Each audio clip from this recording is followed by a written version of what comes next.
Unasikia?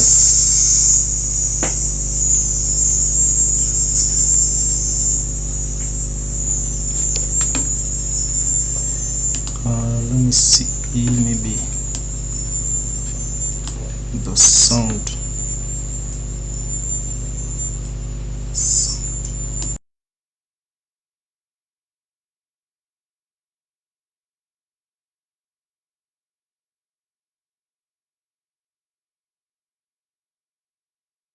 To test in microphone.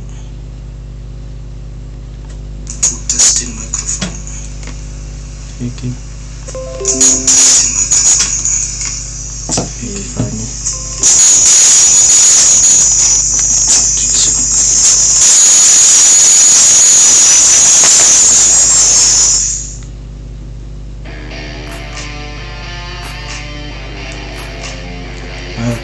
Karibu, welcome us.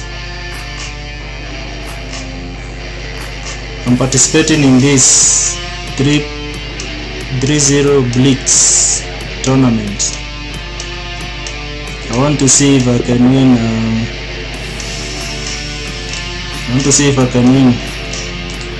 Maybe get the podium. Keep loud.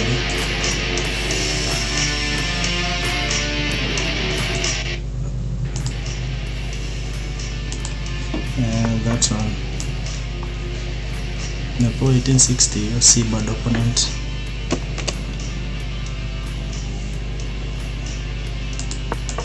Let's play the Scandy.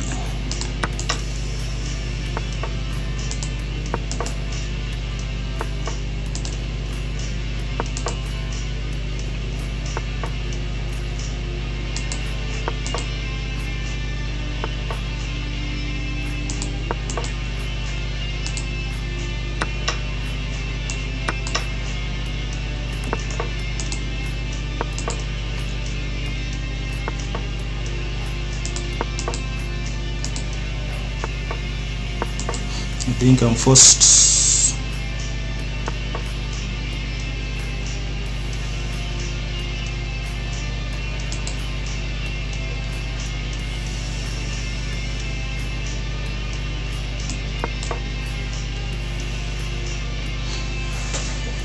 Hapa lazima ni castle queen side.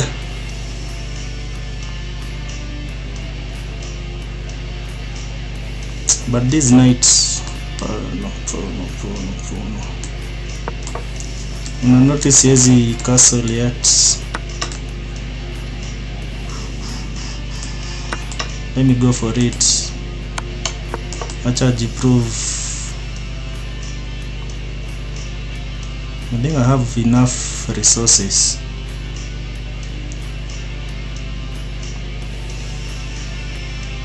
This akimove hapana. Siwezi chukua hapo. That's a good move, but actually it's a winning. But nikichukua huyu, no, it's bad.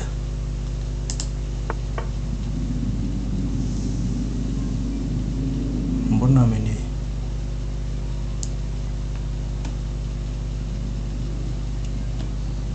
no, siwezi kasola.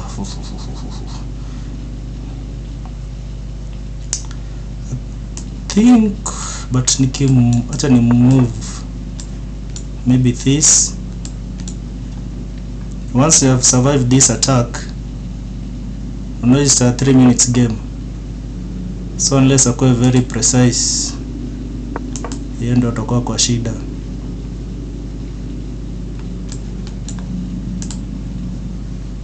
This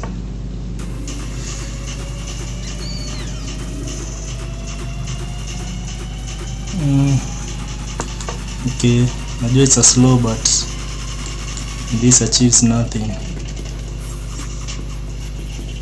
How can you stop this? Maybe akuja hapo, but I think for now, before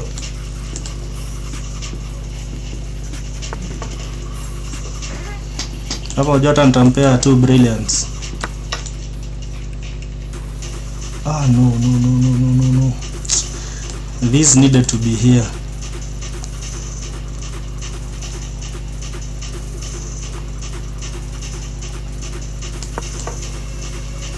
Mbona nampatia in the should not be giving him counterplay.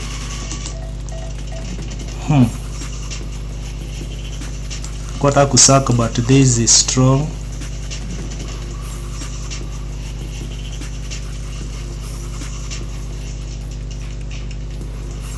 Sasa naambia siwezi escape hapo.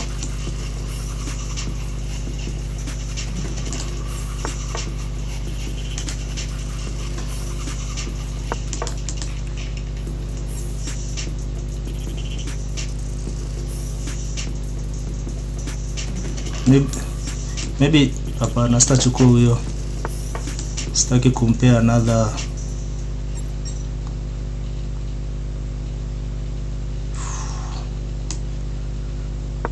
Maybe ni escape huku. Okay. Almost getting trapped.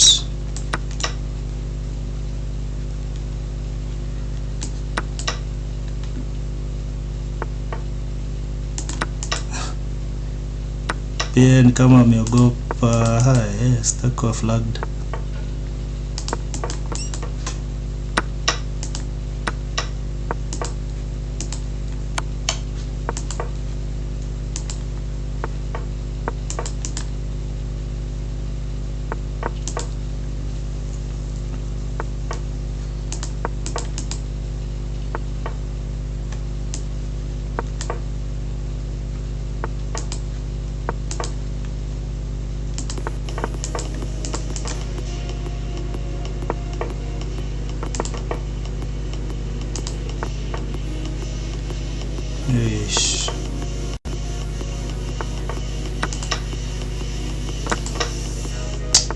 Nadhani atanipea hapo.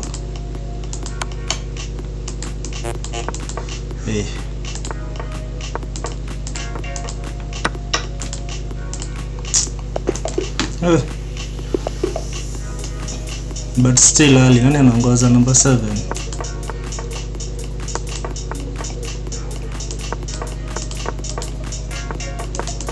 Nicheze hizi. I think strategy ni since it's 3 minutes, nicheze position yenye inaleta in balance, like this opening modern defense kama hii inajita. I think ni lesson King Fianchetto Slav formation.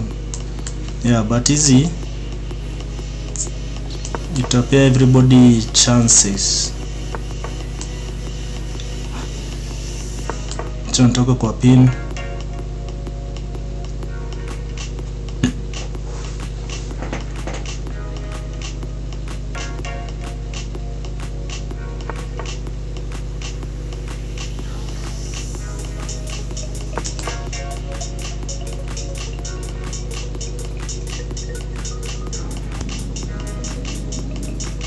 For now black can control the center, but how he chooses to break data determine kama nitapata advantage. I'm welcoming this. Ifungulie huyu. No, I think akipush tutabidi tuingie huko because atachukua huko knight a fork.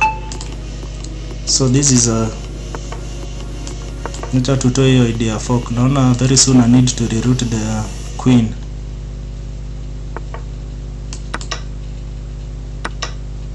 I don't mind. Huku kuna pressure. I jump huku. Akipush to jump.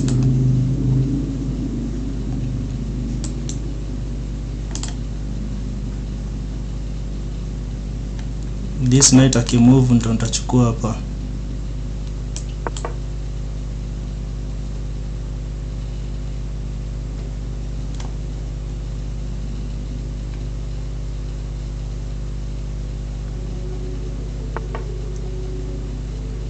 Okay. Hiyo queen kuna vile nasikia nikaa anaweza kuwa trapped. I don't know how. Nitamtrap aje. Nikirudi hivi akona huko. That's a rust. Usifikiria sana. Kirudi hapo tunaingia. Yeah. This is bora nilikuwa nime-remove you. I thought that nime-move the knight the wrong way. Nafaa kuacha ku-remove hizi. Akichukua huko anachukua huko.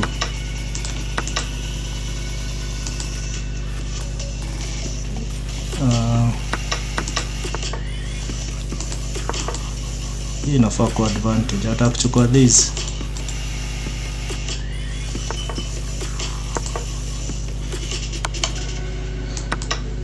Takupatia hapa, don't mind. Unaona hizi weakness, so queen anaweza angekuwa na bishop. Kuna vinye hapa tuwezi cheza brilliant, no.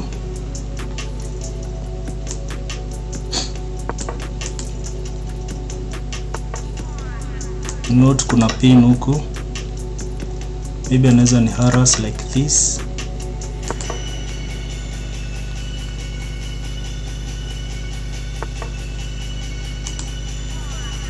Fee.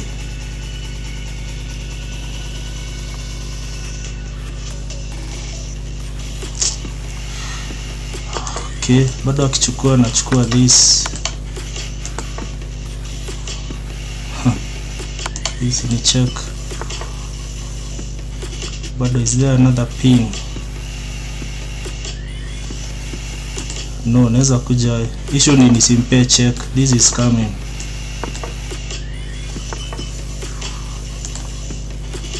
So issue ni kumpea hizi light squares.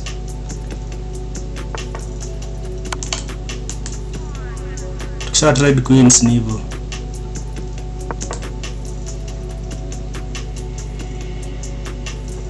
Bado kuna check huku, but pia hiyo ni sawa, tunaweza trade.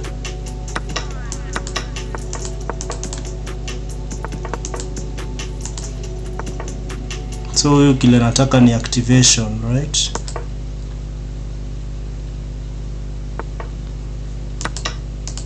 I don't mind a pass pawn.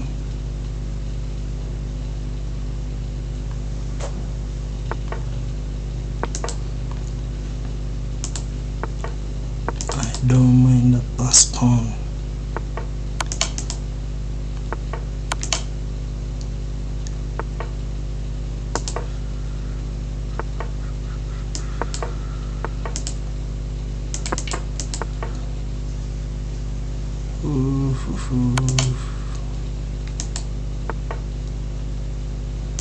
Using this a checkmate. Nope. Check into.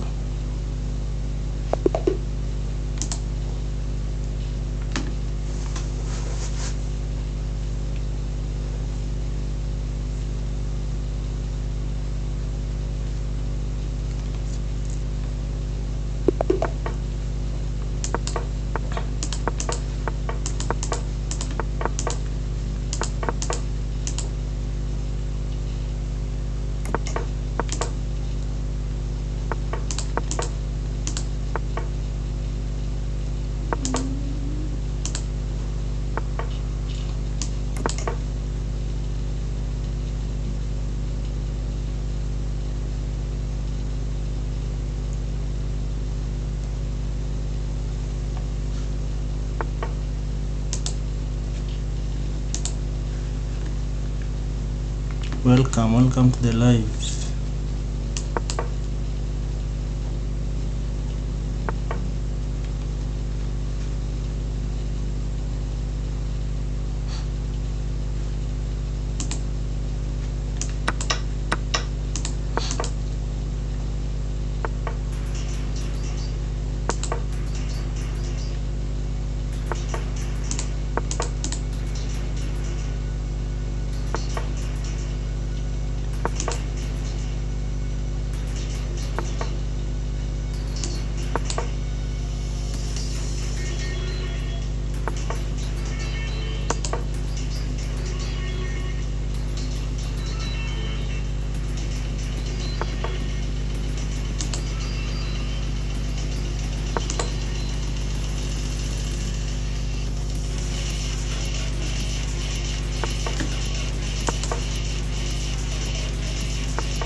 think I block.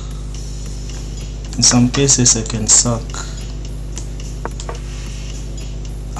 But it's still bad. Still bad.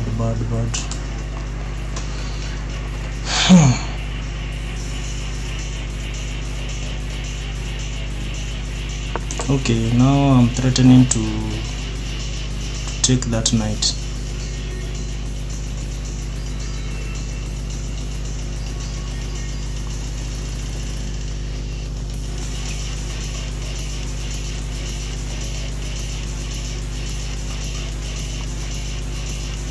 I think it's best ni achukue that.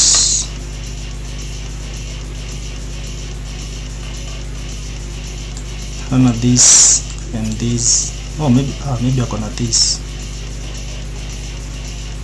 No, but haizi sack the queen.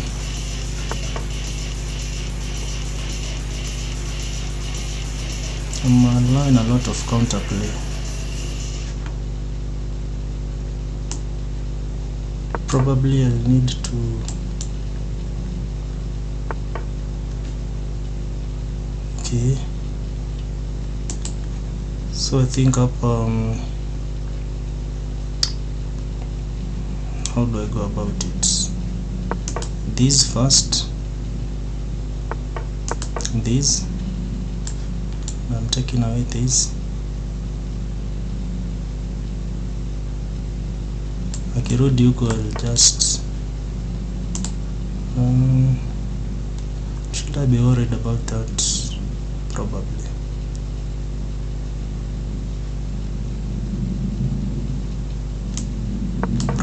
But nitacheza down and exchange.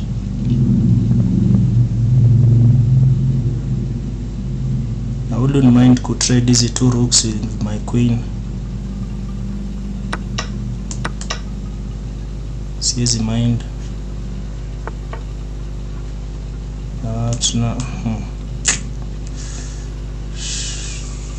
This guy is playing some chess. This was checkmate, eh? So maybe achukue that, tumchape na hiyo, achunge ni yeye anaweza kuwa checkmated, but now I think no, it's still bad, eh? This is pinned. Ameogopa pressure. Acha tuenda. Kuja kwa is a mistake. Tutapin first. So pia kuna this. Actually kuna this is almost promoting. I don't know. Si skip or acha tu, probably it's a stronger threat. I was thinking of check, but the two moves I will need, now it's lost. It's lost. Alicheza fiti lakini this is a lost game.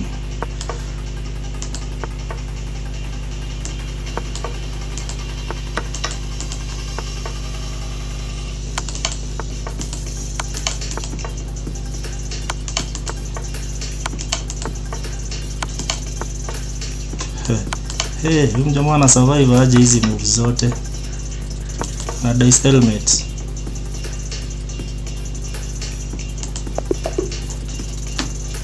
Yeah, but ako strong. You see 1400.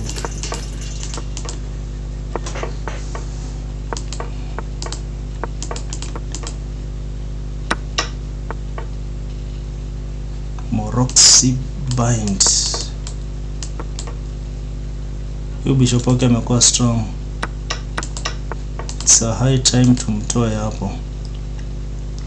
Maybe tumzuie kukaa, so it makes sense. Kwa kuja hapa ni mzuie castling rights. I think hiyo ndio principled. Juu nikikuja hapa I'm blocking this and this. So nitaacha ni fianchetto actually. Aki castle kuna pin. Oh, but akona this. Oh,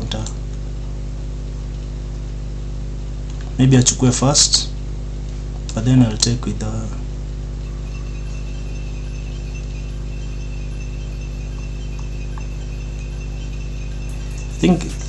I think say yes cheza aggressively because akona he need a lot of piece. Pia this ana need kwa game na maybe a rook. For now tunaweza sema I'm a bit better because pieces zangu 1 2 3 wako developed. Maybe nadhani hii ndio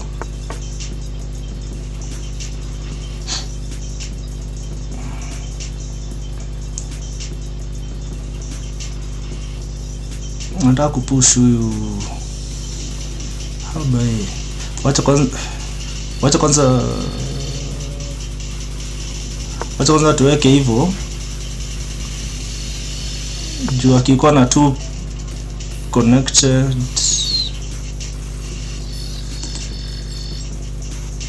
Acha tuondoe this, maybe akuje hapa, lakini allow pia mimi akishani allow nini, that's over. Hakuna mali attack zake zitaenda. Actually inaweza attack. No, notice huku kuna pina. How do we go now? Wacha kwanza to drop hapa. Ana target huyu na mimi na target huyu.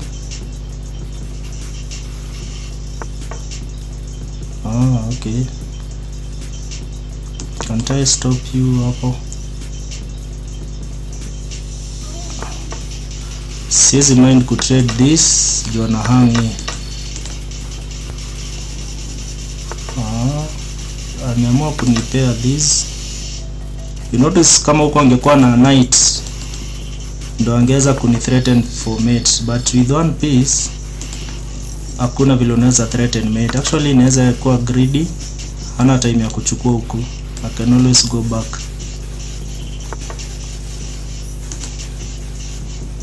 That's the right call. But now naenda kupata another queen. How do you stop me hivi? This ikifika huku itakuwa mbaya.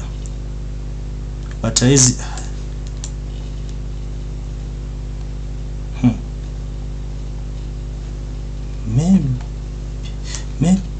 maybe naweza chukua. Na mimi sasa nimwambia afungue hapo.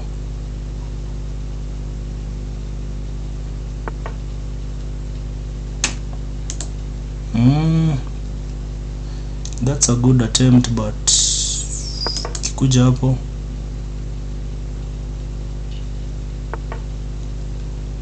I'll force the trade. Queens wakiondoka ni hivyo.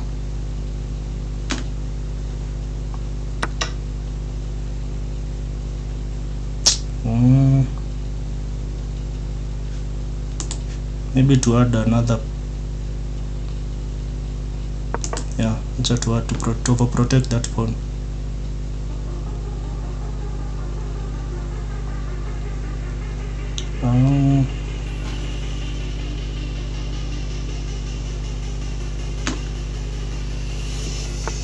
I don't see the way na survive hapa.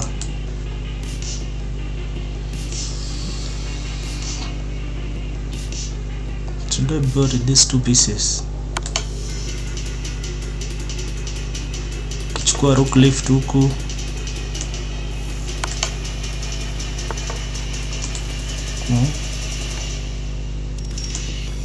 Chakona perpetual, kitu tu naangalia ni perpetual.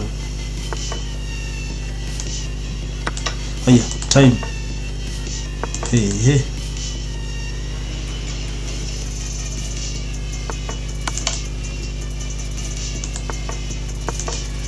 Checkmate kwa happy.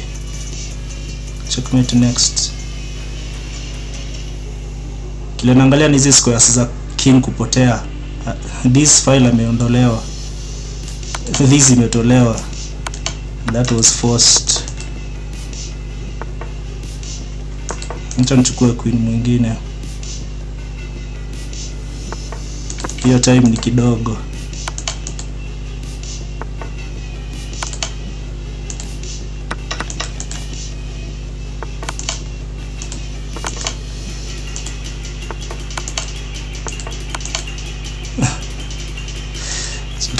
Nani anaongoza hii arena? Sina time. 1600.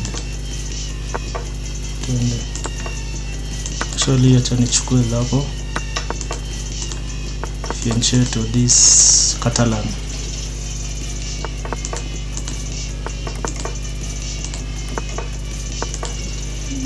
Kuna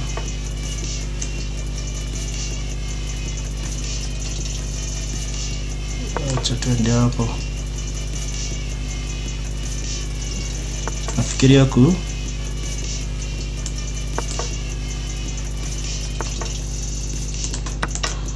tuone kama watasurvive hii.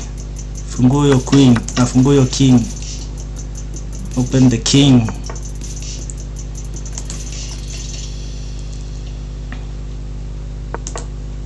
Open the king for me.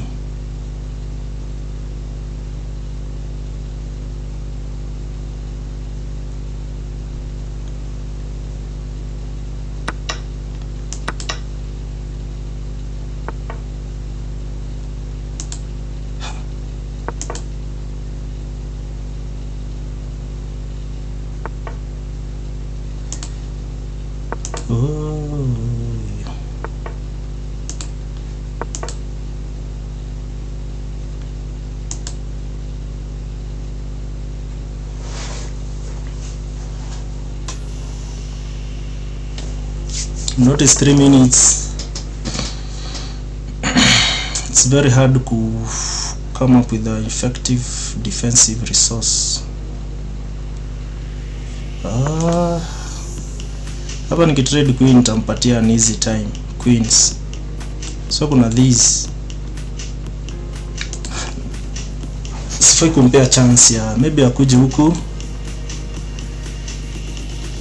But I don't know, probably I'll that's good, but do next I'll to move this bishop.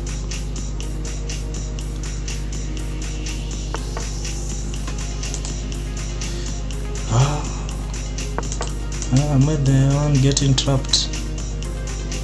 I don't think so. Let's chukua huku. This is pinned.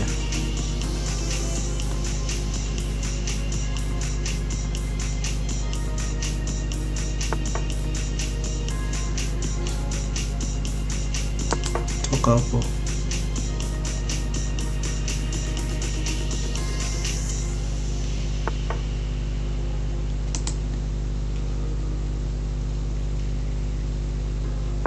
Twende. These is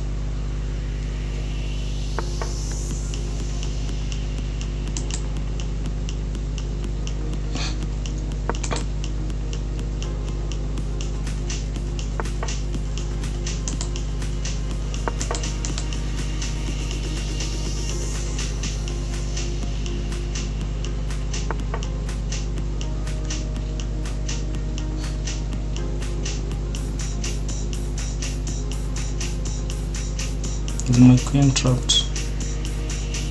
Yup.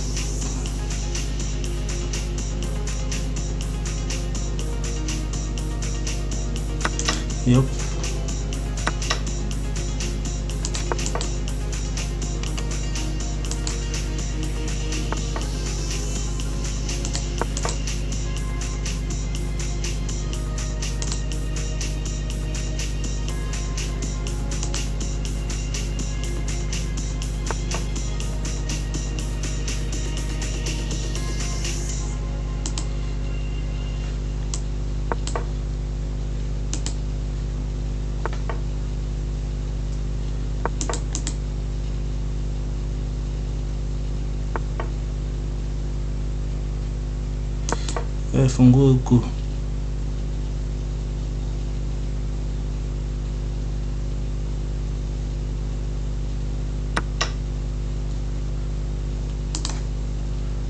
Twende.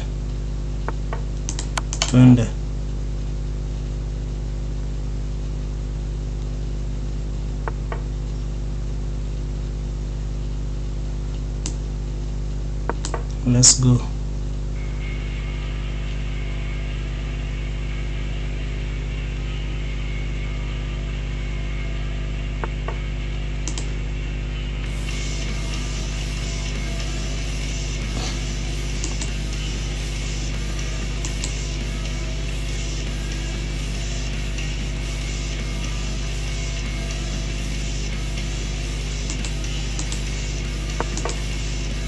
Let's go.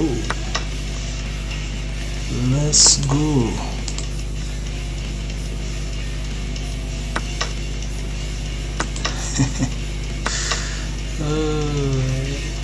Can't I just escape like this? Ah, okay. I've seen you. But just create space. Let's see. Ah, pin. Okay. Take that. Okay. Sheesh. Checkmate. Nice game, nice game, nice game, nice game.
Fungua huko ama unajiblock.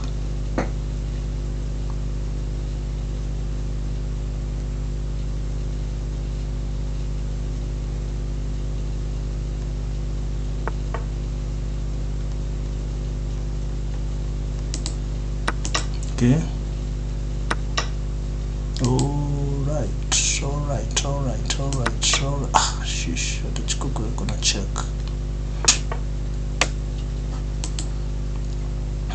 He had check.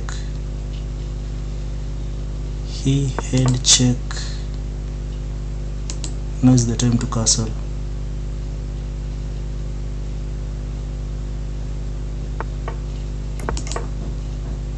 Let's see. Twende kazi.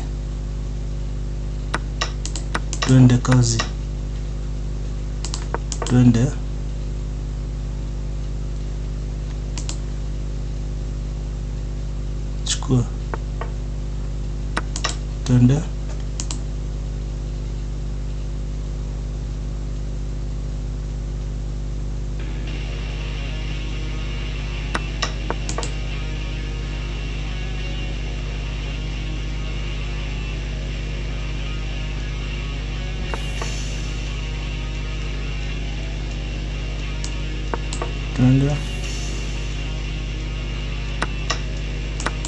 No pins.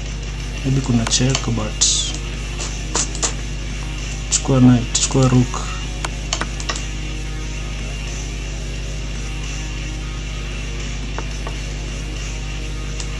Tablock huku.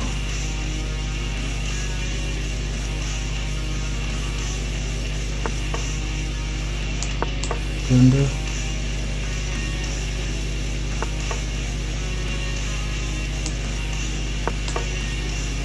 Kuna this check, but no mate, not mate.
Let's go.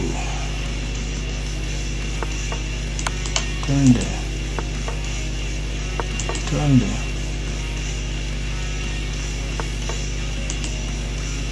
How do you protect yourself?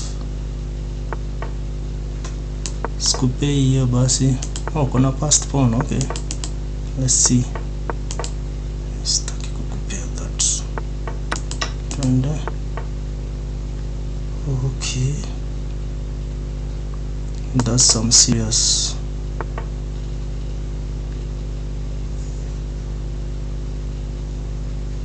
Twende.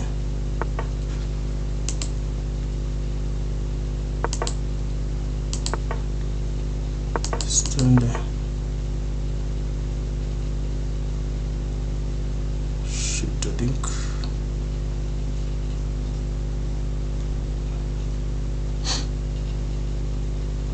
Twende.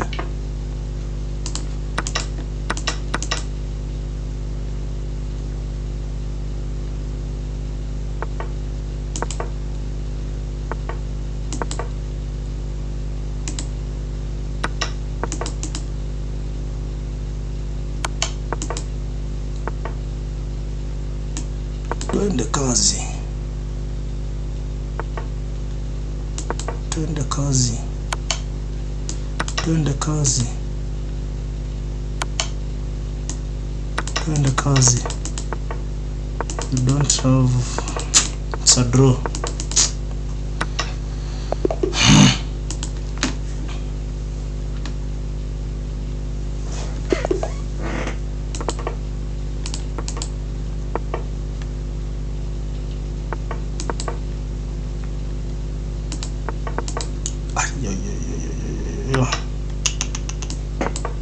Sheesh.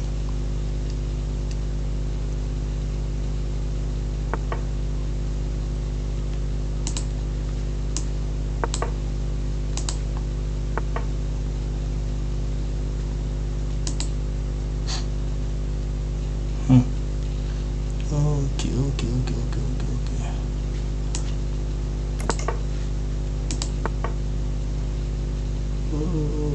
See.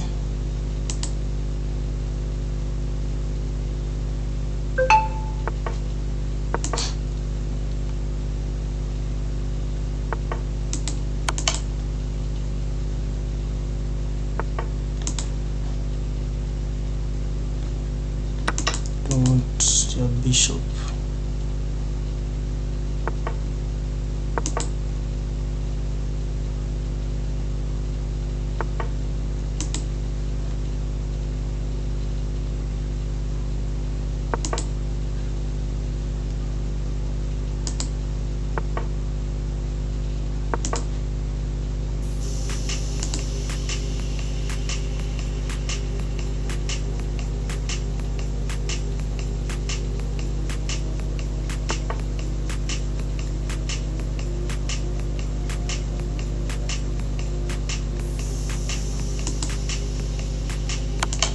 I think it's forced. I need to open up this center.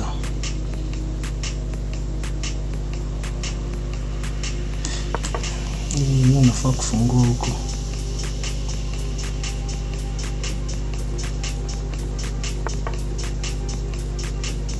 It's a good attempt, but I'll just force you from that.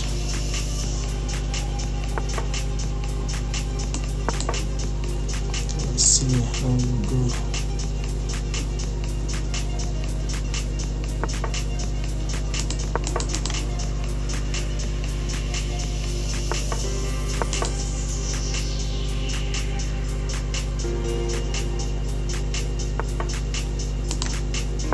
Let's see.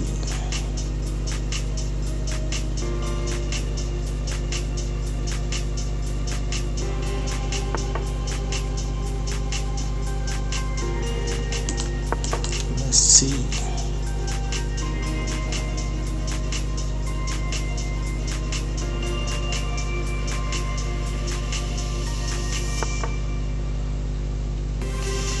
Masi, unauliza huwa tunajuaje these openings? Tell me, I don't know all the openings actually. Pia me, but you should know the mainstream. Zitakusaidia kujua some attacking ideas. So kwa common. That's why people wanajua actually realize most games, especially the higher rated opponents, huwa zinaisha with the draw. Kwa sababu if you know the main, like what to fight for the smallest of the smallest advantage, but you must know the main lines. Sisi wengine huwa tuna struggle ni mwalao. Bas kama giving him counterplay 1 minute. Maybe check impare pawn.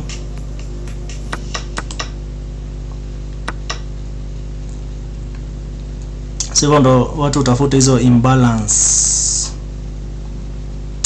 This knight, I don't like hii position yangu, inakuwa mbaya sana. Maybe nichukue hivi. I want queen access. Akichukua hivi atanipea this. Yeah. So cha nikupea another pawn kama unataka.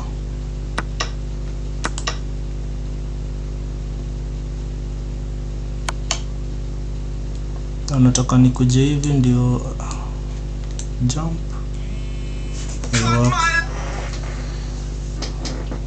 What I need kumaliza ni hizi checks zake. I feel kama nikimbia huko 19 seconds. Okay. Fungua kabisa.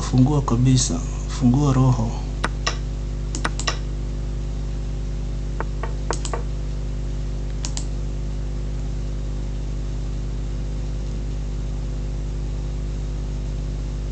So naangalia checks za huyu knight ama ataenda out of commission.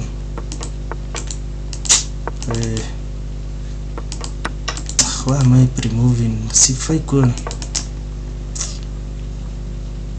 This game hii atani flag huyu.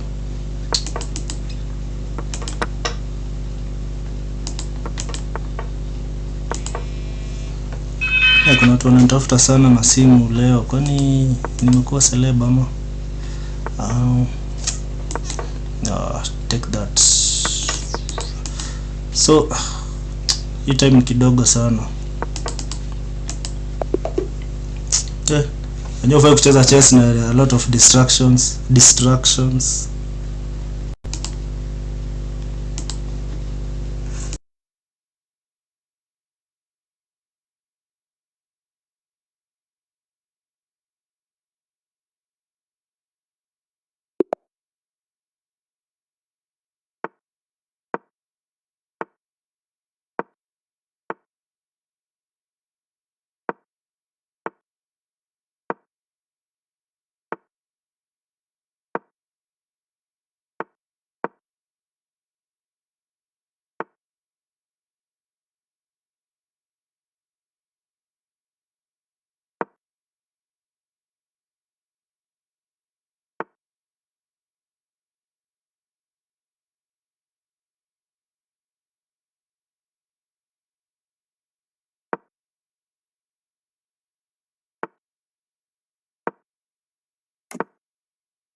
nini yetu inakwama.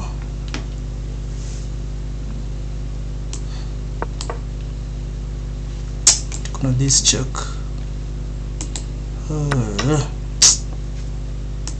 Checkmate. Takuja hapa.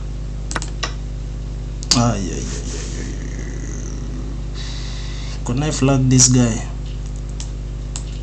Probably not.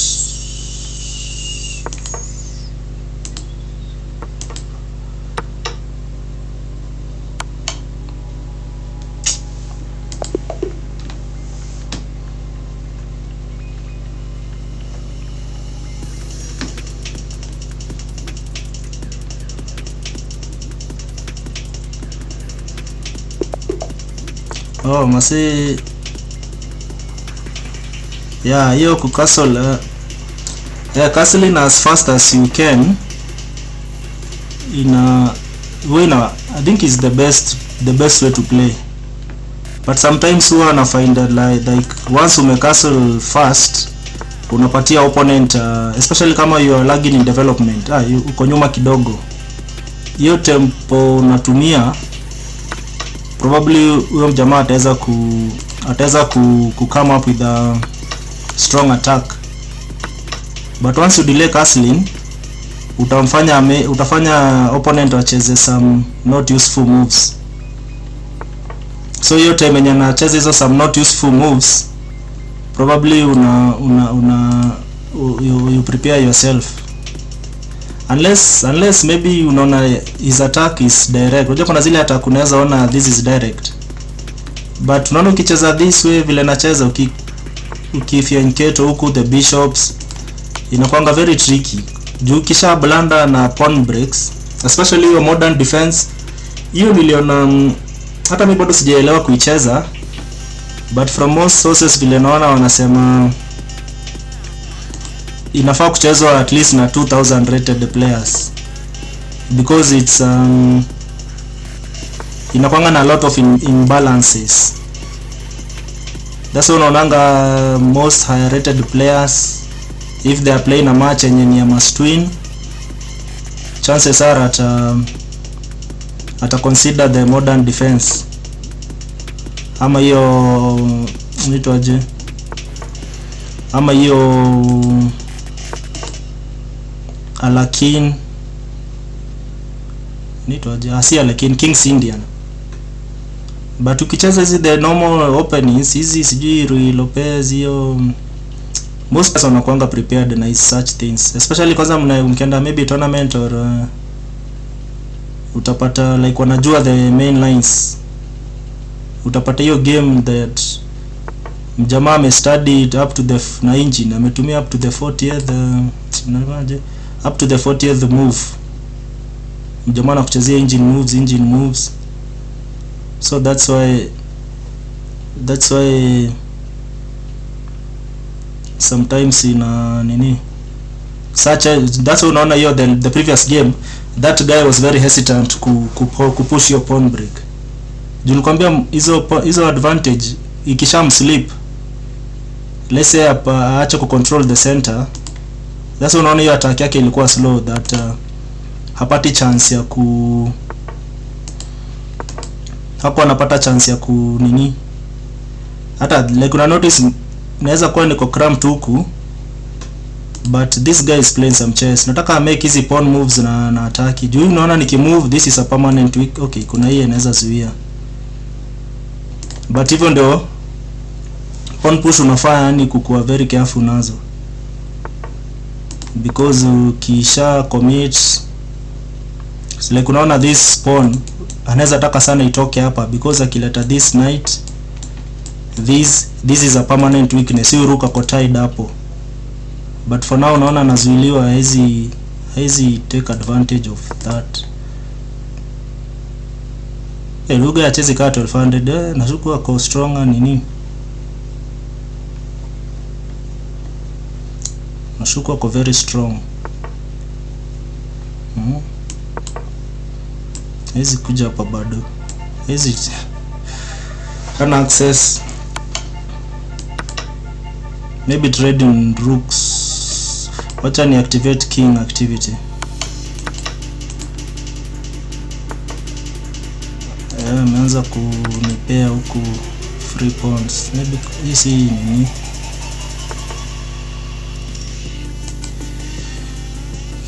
Maybe naweza kuja hivi ndio nirudi na this. So naona king activity inaenda. So hizi pawns sifai kuzicommit mapema. Nikishazi commit, actually unaambiwa how do you know the gameplay. Hata hiyo ndio kitu nimekuja ku notice, like inafanya progress yangu isikue like nisiweze ku move forward sana. Sijaelewa kucheza vizuri with pawns. Nikishaelewa pawn structures, probably nitaongeza about 200 rating points. Nikisha master hiyo pawn structures. So now I need to activate this maybe I activated the wrong way. I need to move this knight. So hii inaweza move the knight. Tuchukue na pawn on this.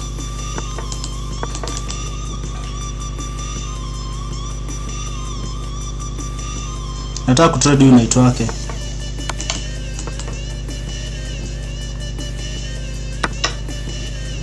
But hii inaenda kukaa draw. Hey, this guy is not playing like a 1200. Huyu si 1200 huyu.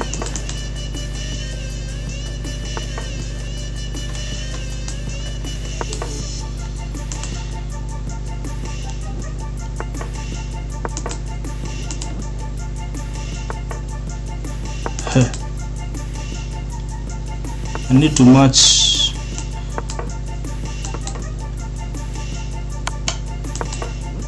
She may pay access. Maybe maybe huku.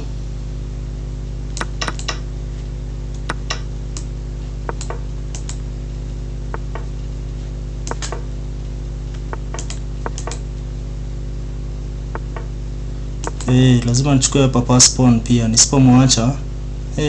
That guy is strong. It's very strong. Huyo si abu, tuone ako ngapi ama achezangi sana hizi blitz. The game is moving very fast. But that guy end game yake huyo si 1200. Like kuna zile games unaweza cheza una feel like unajua kuna ile yenye una gauge strength ya mtu. That guy is probably 1800. So unaona hiyo kucommit this. What's the best way? Afai, so already amenipea this access. Hata ningejump huko. Why did I not do that? Mbona nacheza ufa? Sasa hiyo ndio nakwambia. So hiyo ndio inafanya I don't capitalize my mistake. But singemwacha, but uzuri pia ameblanda. Maybe this is hanging. But once hizi central squares zimepotea, yeah. Bado hakuna fork. Una notice.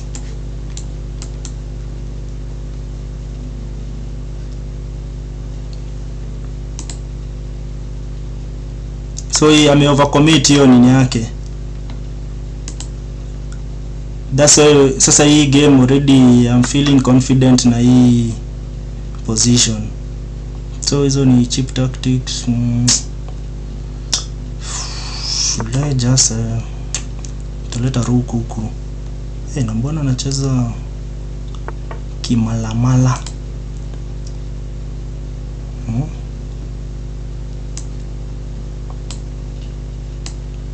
Nacheza kimalamala bana.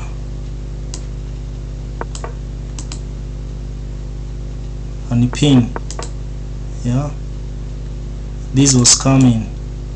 So hapa kuna check, I win this, but it's not that simple. Pia niko na option ya kuchukua, but I like my bishop. So hapa kuna fork. This guy is playing good chess. Okay, now maybe I defend this way. Note huyo akiingia huku. Kuna ni fork huku? Hapana.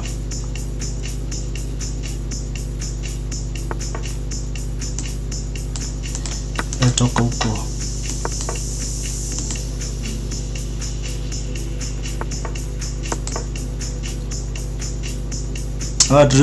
So I misplayed the opening.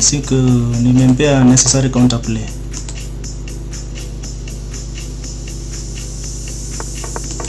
But acha tuone, maybe end game anaweza tuone his end game skills. But being a 1500 probably anajua some end games. Ana need kuchukua na this. Amekataa pawn. I think taking the pawn was strong. Sasa amenipea this access. Note vile rook wangu atakuwa very active.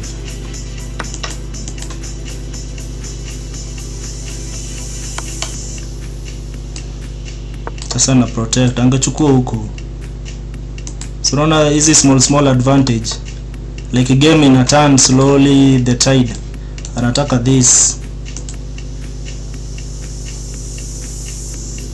Alikuwa acheza vizuri but end game sasa unaona vile hiyo difference inaingia, so unapata probably the tactical beats. Actually I can give him that pawn because nita win a lot of pawns na bado namzuia this idea. So hapa kile nakutafuta sana ni fox.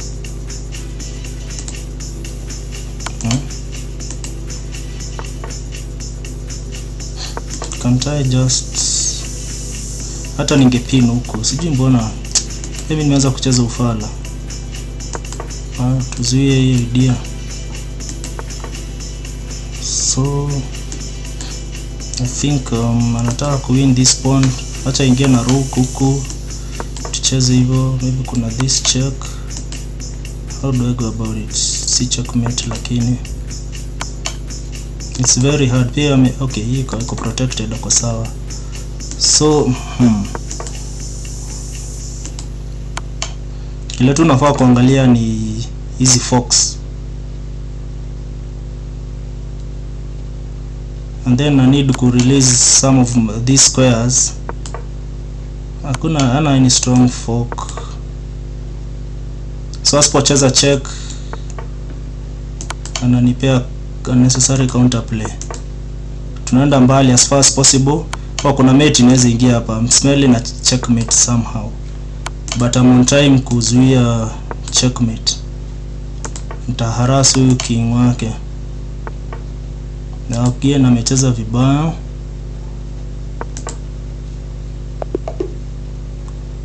Game aborted. What? Oh, arena imeisha.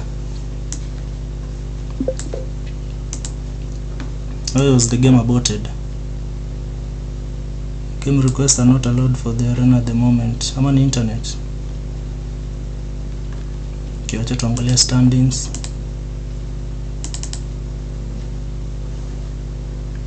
Yeah, don't get. So imeisha. There's a guy hey, I'm position on 14.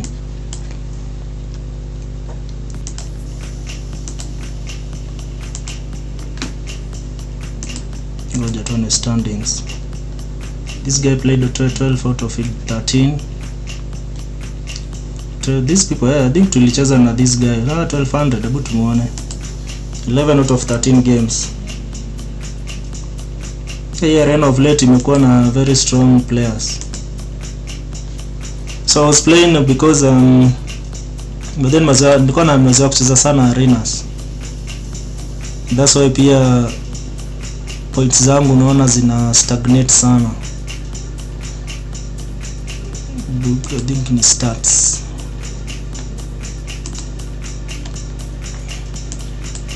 So naona medals, kuna tu medals kadhaa. I think nimechukua kadhaa hapa. Mtu anaangalia ngo wapi? But hizi arena zinapeanga mtu tunaona unashinda na copy ya 1600 yako sawa. But one accuracy, nataka kuona the accuracy of that 1200 guy. Ni this one.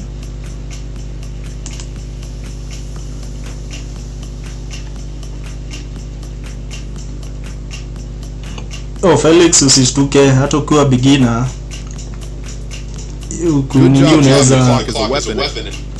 Kunini unaweza chess inanga nini like progression inakuwa very different.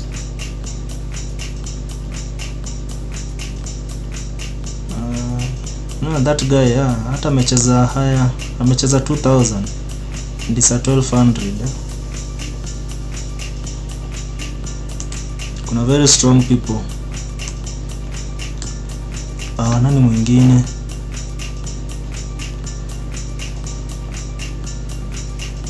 Sioni but hizi arena ni poa. Tena usiworry sana about ratings. Pia kitu kingine niliona ukishinda tumegad ratings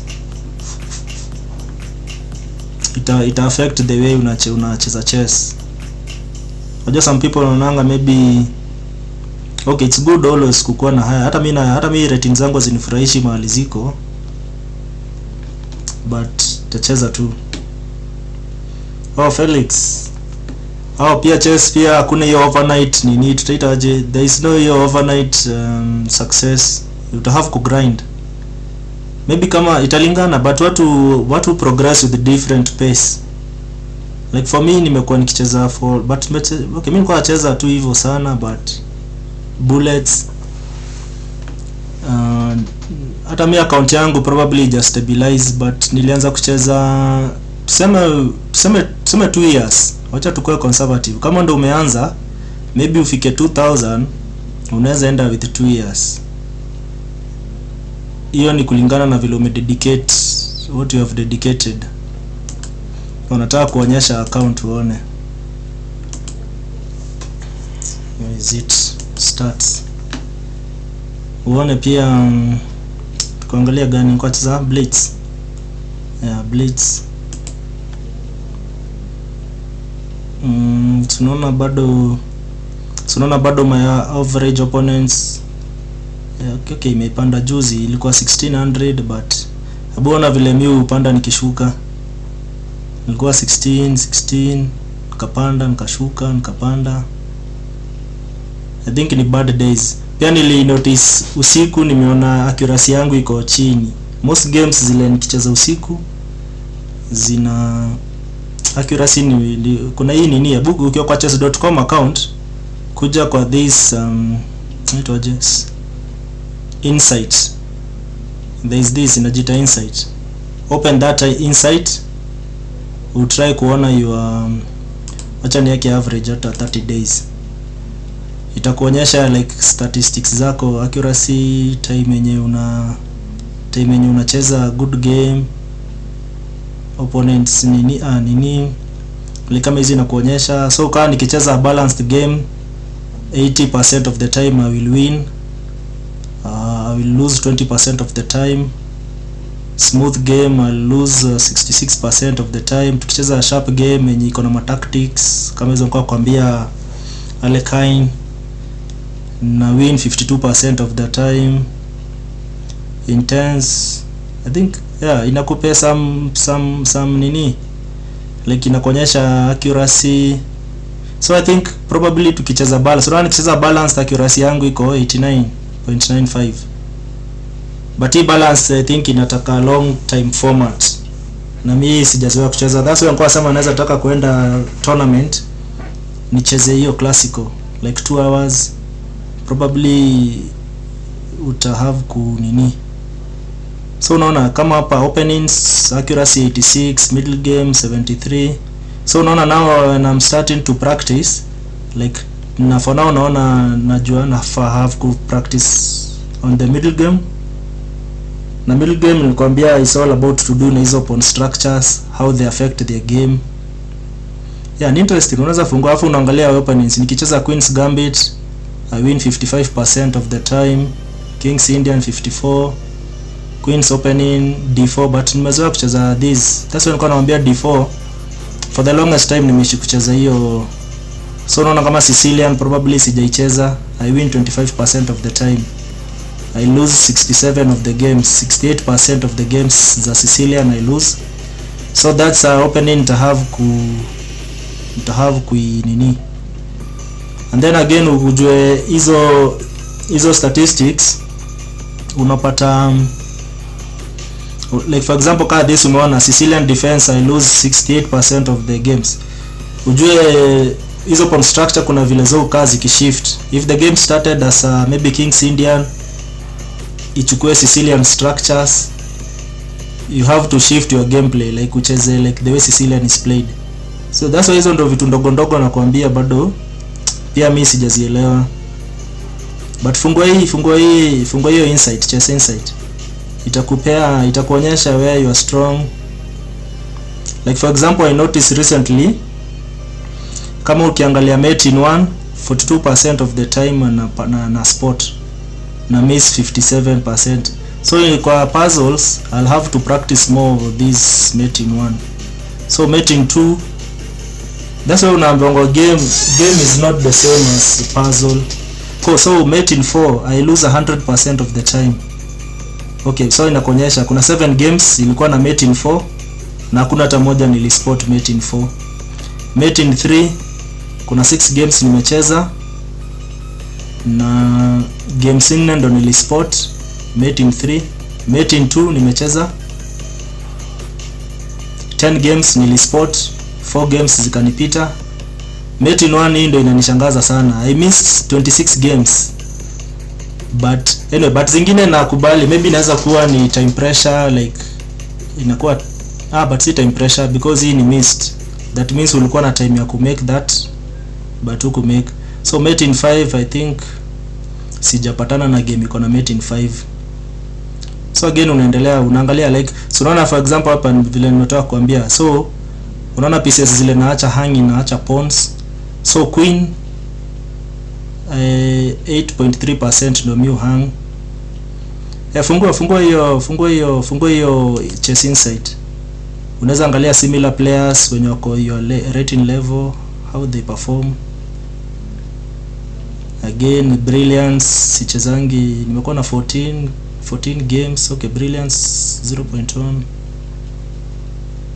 Yeah, blunder yeah, blunder iko high 5.8% of the games I blunder. So what I need to do is probably the book moves zinafaa kuwa a bit high. Book moves inamaanisha like the way games huwa zinachezwa, like let's say vile kuna kama Sicilians unajua inaanzanga na hiyo pawn to C4 ukirespond to. So book move ni vile watu jua, yani vile game wa normally inachezwa. So na average accuracy, so ndio hizo. Hii inaweza kuguide but for your case Felix we fanya a lot of tactics, and then pia ukikuja kwa puzzles, let's say puzzles. So nikikuja kwa puzzles acha nikuonyesha vile pia unaweza jitrain chess, maybe itakusaidia. So kama mimi nikikuja since nime notice na miss mate in 4, I recently changed the settings. Okay, acha nikuonyeshe. Unakuja hapa custom puzzles. Since so una select for now yako itakuwa selected all themes. Una select unaweka like nime notice mate in 3, mate in 4, kuna zile na miss mate in 2 na sifai kwa nikimiss. So unaangalia advanced checkmate, nataka hizo, attacking castle king, basic checkmates una tick, nataka hiyo. So hizi una nini and percent. So for example ndo hizi mate in 1 na tick, mate in 2, mate in 3, mate in net probably. Hata inakuonyesha huku hivi statistics zako. Alafu queen sacrifice, queen sacrifice hii unawezeka because in involve the moment una sacrifice queen, probably you are looking for mate in 1, 2 or 3. And then rating range, so nimeka 1800 to 28. You start. So all the puzzles ile nitasolve, nitaletewa hizo like mate in 4. kama inaniambia advanced checkmate, mate in 6. So unafaa ku find 6. Unafaa ku find mate in 6. So unaona hizo, because puzzles kama umekuwa ukisolve, najua kuna point inafika unaona inakuwa very easy, unashinda kwani hizi puzzles ufai kwa ukisolve like 7 puzzles in a row, hiyo nayo that means already ishakuwa easy. So unafaa una try kuangalia hizo hidden. So kama hii nafaa kutafuta mate in 6. So what I'm thinking is this. To this kwanza mtu anaangalianga the escape in squares. Already this is taken. This is taken.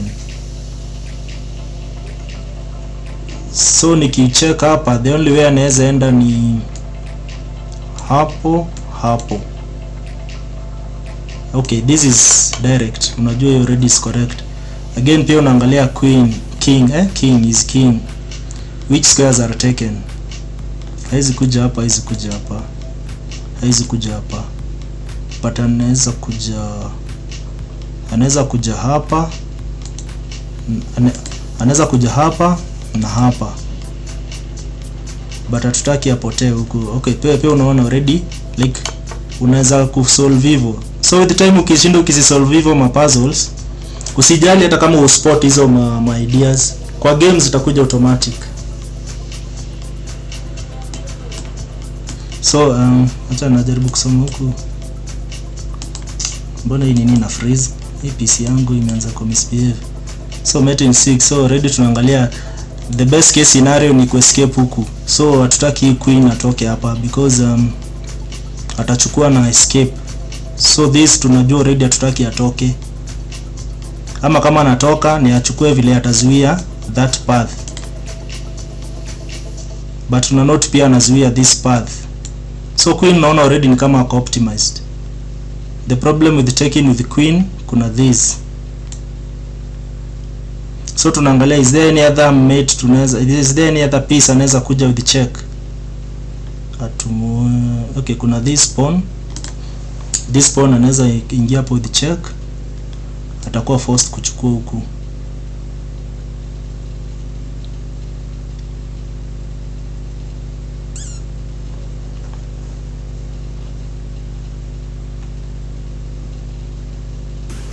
Ama is there a checkmate? Hapana, this ata escape. Queen hata nimemtoa kwa mahesabu. Jua kikuja, okay, hizi utahang. I think pawn, naona kama pawn kama ako forced. Pia kuna this check. Hizi kuja huku, hizi kuja huku, hizi kuja huku, hizi kuja. I think this is the move. See pawn, because pawn unaona atachukuliwa. So even though puzzles unafaa solve like una spend time itaende ki build hiyo inaitwa aje intuition. So unasikia watu wakisema chess kuna kitu inaitwa intuition. Unapata like the high rated, let's say kama titled players, unapata wana hivyo ndio ucheza. So this king is almost checkmated. Already ame restrictiwa a lot of squares. Haizi kuja huku. So ukiweza compare any other check,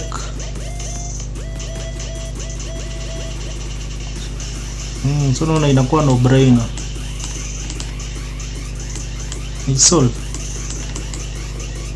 So hivyo ndo najaribu kuangalia. Acha let me just refresh this thing.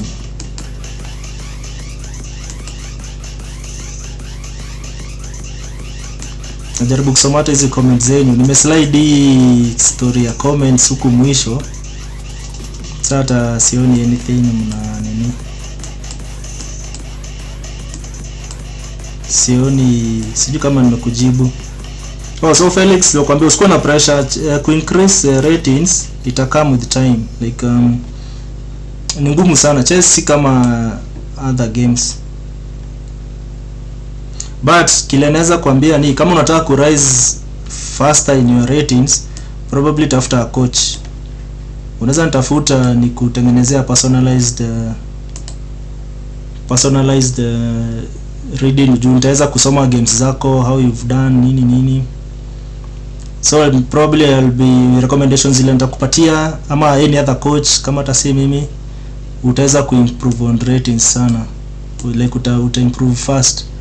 Kama you are new to chess, nimeona watu wanatoka from 300 to about 700-800 within a week, but now lazima wamepewa hizo personalized training. Actually pia kuna watu wengine unapata wanaweza rise from kuna watu rise from 1000 to 1800 within very short period, maybe within months. But now if your idea is to climb up the ratings, probably inaweza kurecommendia tafuta coach. Hata si kubuy materials, because hata hizo materials ukibuy online unaambiwa zinauzwa na GM, utapata hizo materials like zitakuconfuse materials unless you are about level 2000 ama tuseme 1800 hapo, like utaweza ku understand their intention ama what they are meant to do. But for beginners, the best you can do maybe utilize the free materials, hizo chess videos ku practice. But if you have a coach vile ata personalize your training, na wewe utashine haraka sana. And then note, coach si lazima ati amekuacha sana na ratings, because kama una notice hata hawa elite players they had a coach at one point in their time. Kama tu dem anaitwa aje, kuna huyo dem anaitwa Deshmukh, huyo sijui kinga Deshmukh.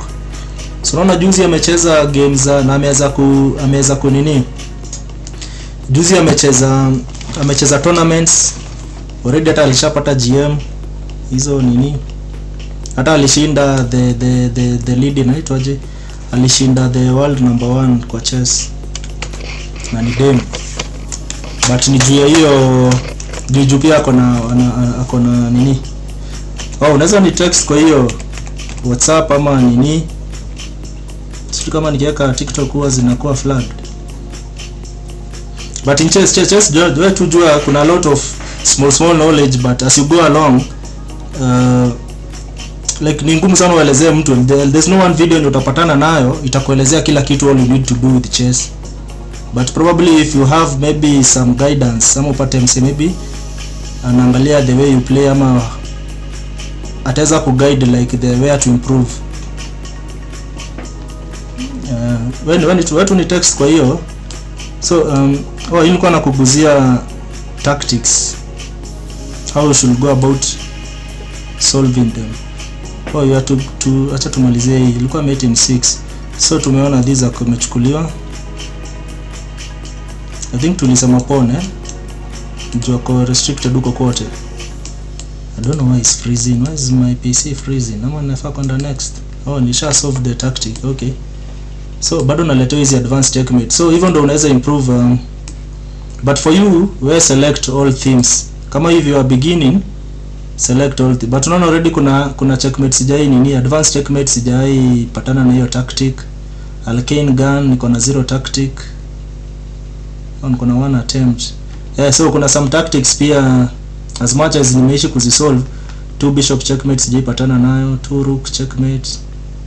But I think most of my time. So ukikuja hapa kwa all themes utapata probably wewe zako mingi hujapatana nazo.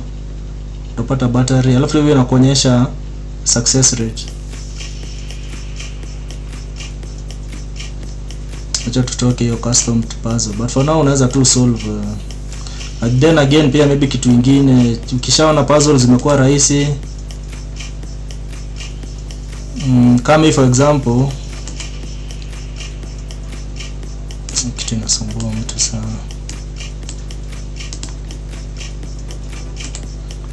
Najua screen yangu, najua for your side hamuoni the probably hamuoni hizi ma floating charts na nini, but ziko huko all over the board, so zinanikinga kuona vitu zingine. Acha nikujie, niko nakwambia nini.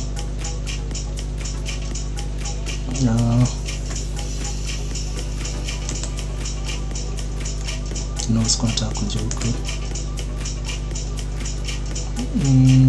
Can easy solve puzzle. Oops, that's a blunder by me. Can you find out how to do kama difficulty? Already me setting yangu nimeweka extra hard. Juni niliona nikiweka standard ama hard. For now nimeweka extra hard ndio niweza kuspot hizo brilliant tactics. So na solve puzzles zikiwa extra hard. So kama nimeona most of my games, umeona hapo nimeangalia players at my level already wanacheza more brilliant, but me I think especially where you have to sacrifice the queen, kuna games nimepatana na such tactics but haziku cross in my mind. So kama hii ready na okay, we are yuko hanging, white to move.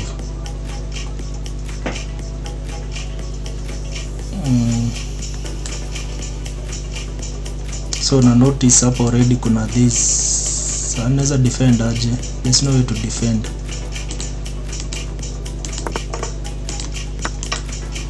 Very well solved. Tactics. Can you find a way to promote your pawn? Hizi ni my end game tactics. I think ni kupush huyu, ndio nikichukua already yako nyuma ya rook.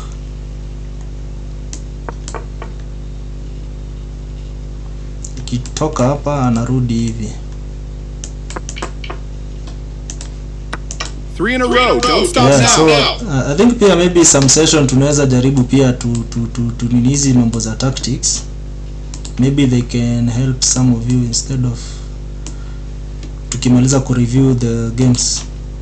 Calculate for checkmate. Oh, so Felix, tutaongea hiyo number 2 wetu, just reach me on WhatsApp ama call. If you want any clarification ama anything, maybe tuta communicate. This is white to move, huh? So kama hii inafaa calculate for checkmate. Hizi nizo mating nets.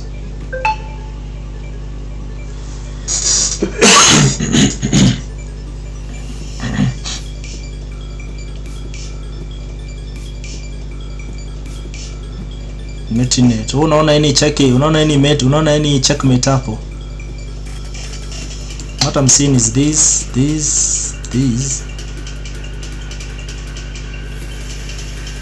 I think that's the, I think ni hivyo. Unaona hiyo ni brilliant. So kwa game hizo moves huwa zinanipita. The brilliant, well, you have to sacrifice. Huwa zinanipita sana.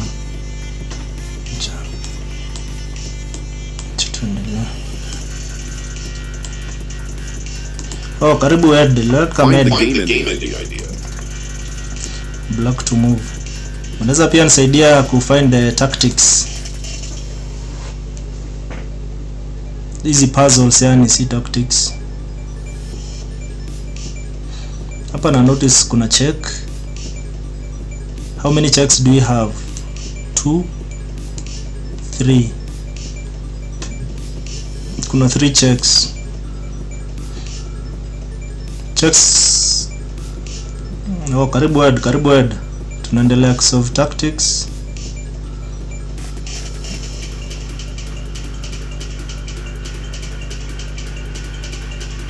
So unaangalia once umecheck, unaangalia where the king anaweza escape. I think if you check from this, king haizi move. Okay, anaweza kuja hapa, anaweza come this square if you check from here. So akikuja from that square, unaangalia again the check yenye tunaweza endelea. Najua kitu ya kwanza maybe ungeangalia ni ku move this kwa akili. Kwa akili kitu unaweza ring kwa akili, maybe is the queen, unaona already is hanging, so you think that unafaa kutafuta check na huyu, but I think hiyo kwa game ukipatana na such a position inaweza kuwa brilliance. So again ukimcheck, hana this square, hana this square, hana this square, hana this square. So unaona 5 in a row. That's great. Inakuwa tumempea check. What's the only path forward? So again you look for the checks you have. 1 2 3 4.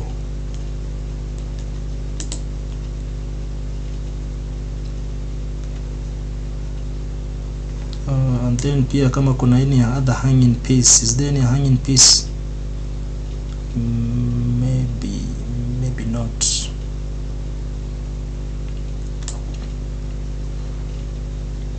Unaweza andika hapo kama unaona any move, unaweza suggest a move. Karibu Ed. We are just talking about chess and how to improve your ratings. Tumeenda up kukuja kwa puzzles. So kama uko na any suggestions,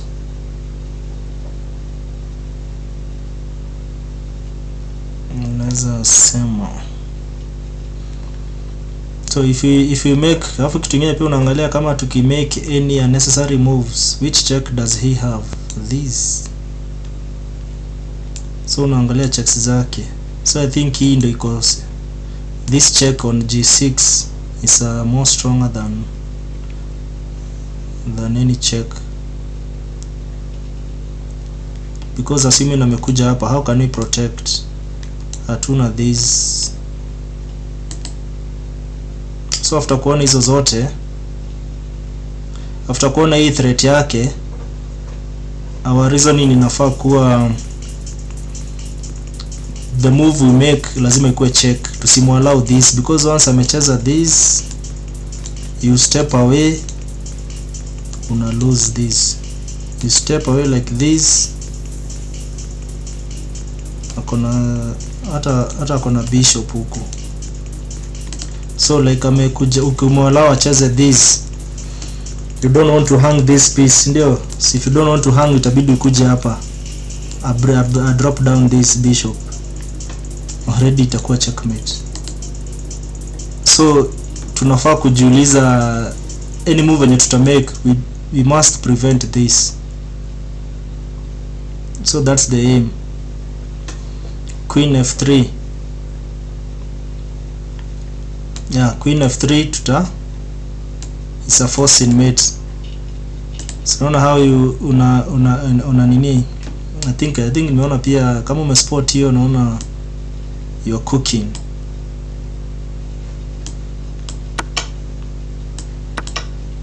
You spotted the solution. Excellent. Yes. Let's continue. Let me change You're in a critical position. Find a way to win material. I should change the difficulty to standard. Kama tuendelee na this extra hard. So hapo tuna again, pia ukianza kuangalia any position unaanza na checks, forcing moves. Kama kuna checks unaangalia kama kuna hanging piece. So check yenye nimeona ya kwanza ni that. Hiyo tu ndo the only check tuko nayo. Na after unaangalia white, which check does he have? He has this. Here kuna one check. Tuendelee na extra. Yeah, extra hard inakuwa nini sana. Probably, but nimeset hivyo tu ndio na try because nimeona most of kuna games kadhaa nimecheza pia online, na tukizireview kwa reviewer, like unaona the check-in pattern ilikuwa a 6 move combo. That's why nimeweka hivi settings. Yeah, tuchange extra hard. So unasema to change from extra hard tuweke standard ama ibaki extra hard? To change.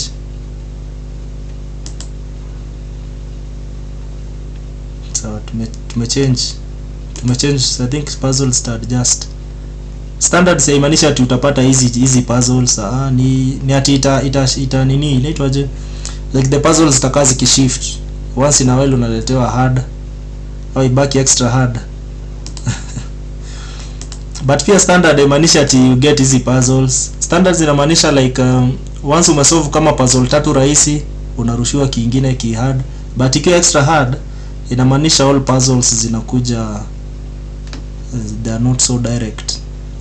Yeah, nimerudisha extra hard. So we are on checks. So akona this check, si tuko na this check. Tuangalie materials. We are down a rook. We are down the exchange because si tuko na bishop, yako na rook. So but tuko na this passed pawn. So hivyo ndo una evaluate nini yako. So the other thing is, will you be happy trading this and with this? I don't think tutasema ni achievement. Tukitrade hizi queens tunapatia white chance. So acha tujiulize. So it's our turn to move. If we come here, the next move atafanya ni this, ku block. Oh, welcome Linda. Linda pia unacheza chess. Hapa tunasoma chess. So acha to continue. If you check here at a block, is there deflection? Tunaweza hatuwezi check tena na. So once I'm a block, unaona any other check? Because once umekuja hapa block, is there any other check?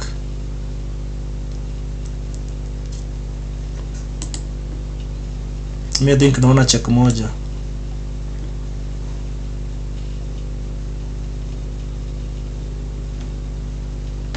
Tuendelee nayo. Haja block. So hiyo idea yetu imetoka. Oh, Linda took check. Hapo pia unafuata chess. So ametoka. Is there any other check we have? Pia unaangalia hata kama ni a useless check, is always good to counter check. That's how you train your brain kuangalia those hidden ideas. So this check is itusaidie of course, and this itusaidie. The other thing tunaangalia, is there any hanging piece? Hapa sioni any hanging piece. Is there any fork yenye tuweza pata? Tukichukua hivi, we are forking this and this. Tukichukua na bishop, we are forking this and this.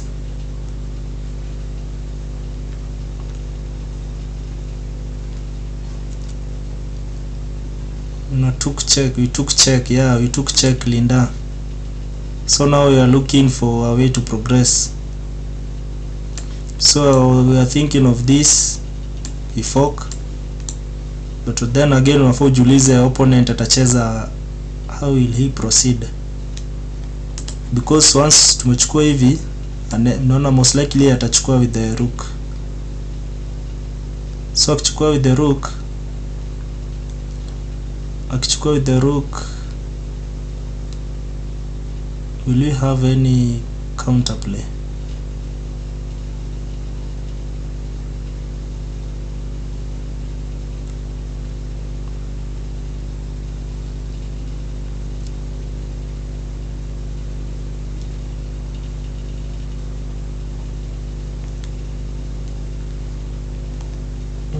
We had more, yeah.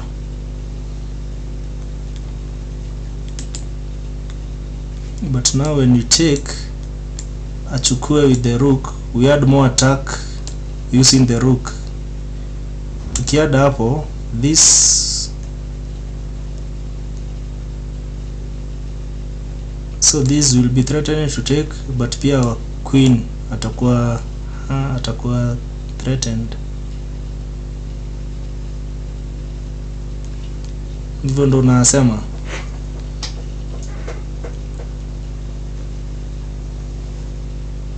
Or you are saying we rook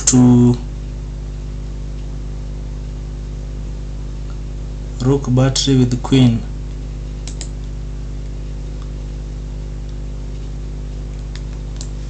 Like this.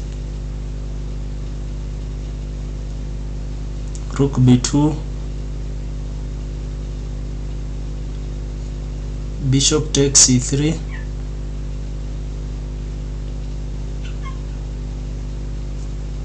Rook b2, bishop takes c3. queen takes e3. You're thinking, okay, let's go, let's tuangalie both of your ideas. Rook b8 like this, and then we threaten. So again, yeah, rook, oh, you're saying rook b8. So assuming tumecheza rook b8, the next response acheze like this. Oh, Lee there. Oh, it's Lee. Welcome Lee to the live. So so your idea, we play rook b8, he plays here.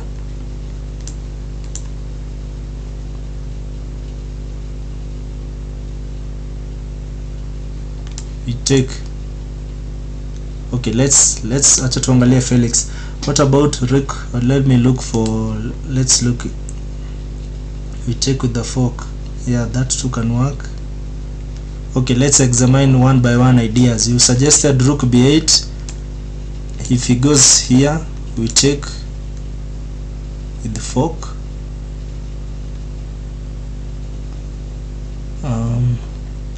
He escapes.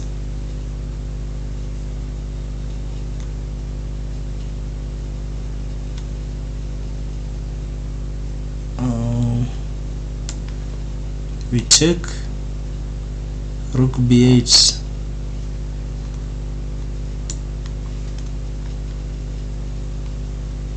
If he goes with, then we take with the fork.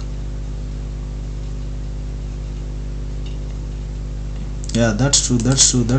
Naona I'm thinking pia hiyo. Abu, let's see the Felix idea. Rook b2. Rook b2. And then bishop takes e3. Okay, once you take rook b2, the response we expect is taking that, and then we fork. We are forking.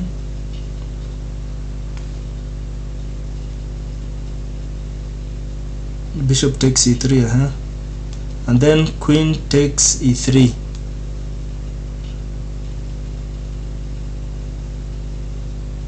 But if bishop took e3, you'll be blocking the queen. The bishop will already be here. So let's see. If you go rook b2, he takes the rook. We fork. So after we forked, he must escape, assuming he goes here. If he goes there,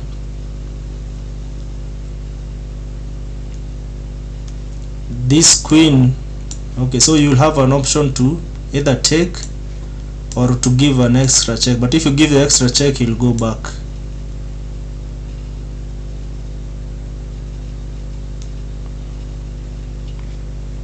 So let's see. We explore each idea. Felix.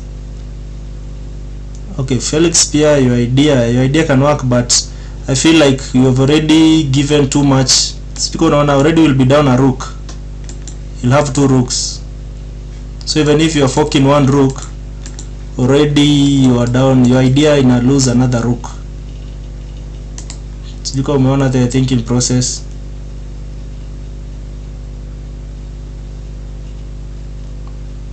We try.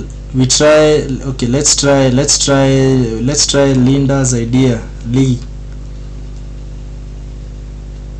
Which idea, Ed, do you think will work? The rook b2. Wait, the rook b2 or the rook b8.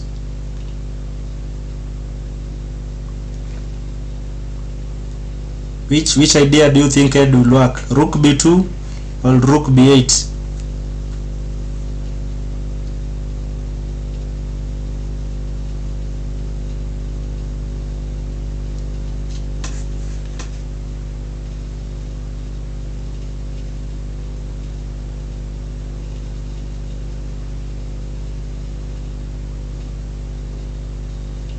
What do you think?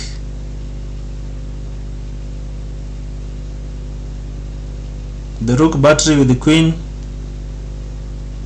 or the deflection.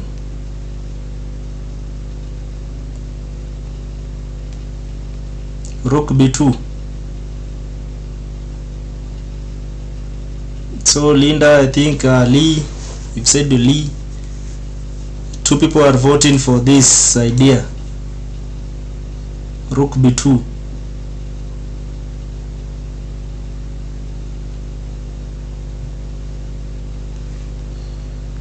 Check ya queen ikue h1.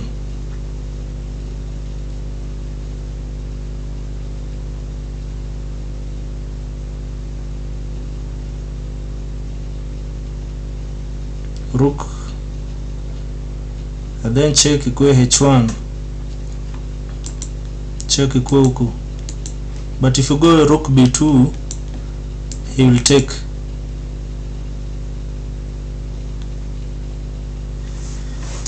Have you seen this puzzle to make extra difficulty? So if you go rook b2 and then it takes, you've said we do the check. If you do the check, atakuja this way. If we go like that, his queen already will be here, so his queen will be here. So once he escapes like this, you are suggesting check on h8, but then check on h8, he'll drop, and then once he drop, already this rook will be out, and we'll have a bishop here. So your queen will be under attack with the rook.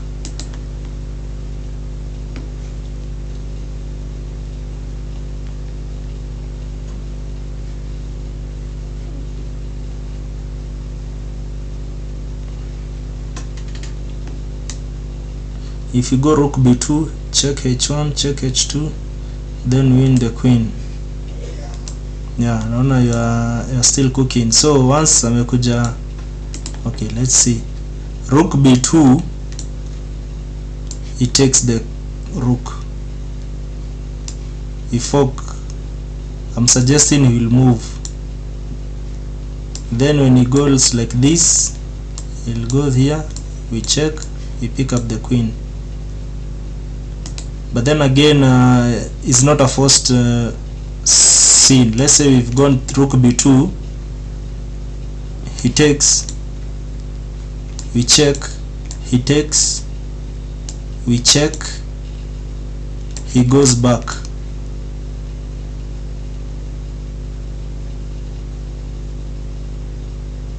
Have you seen?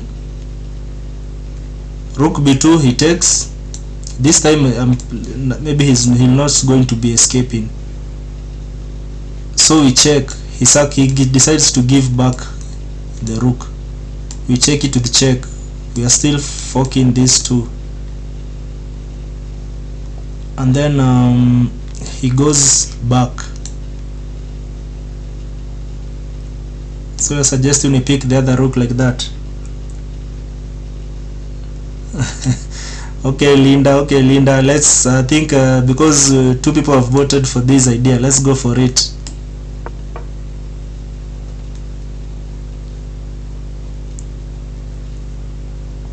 Why doesn't it work? That loses a rook instantly.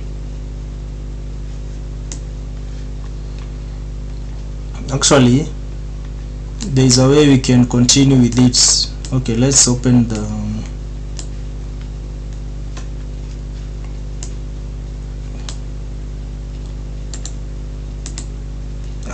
wait.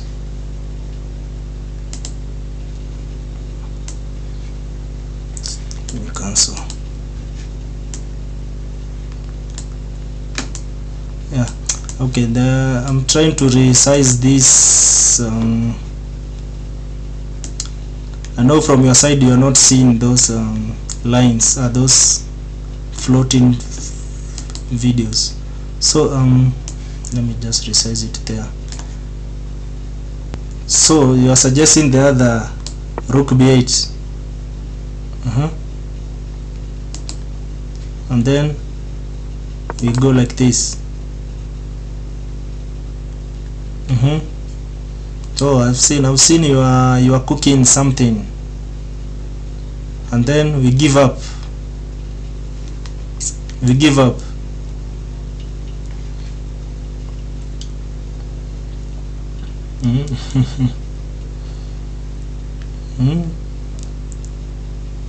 Now bishop check.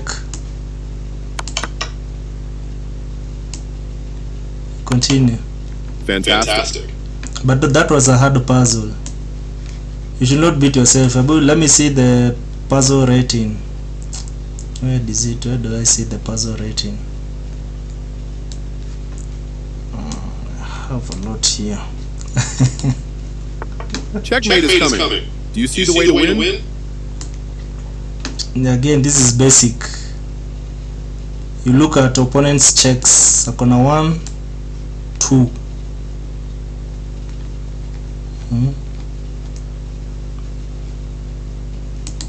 You have this check, but then it goes here.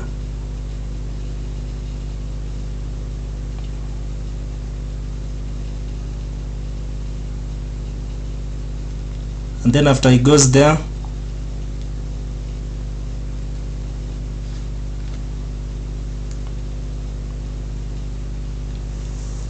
you go here.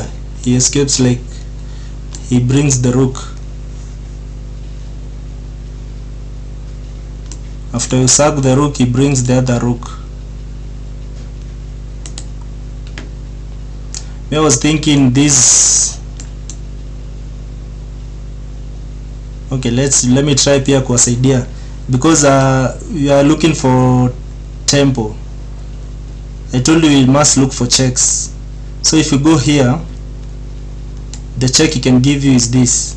Is that check devastating? Nope, because we'll just chop it or even ignore it. If he goes here, so let's not dwell much. This is in a train. So again, mistake will be to take, because now you are giving him counterplay. So because you are threatening check in 1. There's no, even if he goes here, there's still check in 1. So there's no need of giving him counterplay. If you can evade one other check, because if you go there, you are still giving him chances. So once you escape, that's a desperado. They are desperado moves. Nicely done. Okay, we continue. If you play this right, you can win material. Again,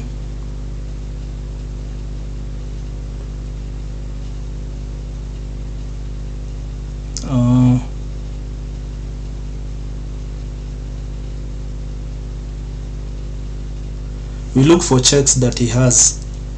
Okay, it's white to move. We look at all the checks we have. 1, I think that's the only check. 2, you have 2 checks, but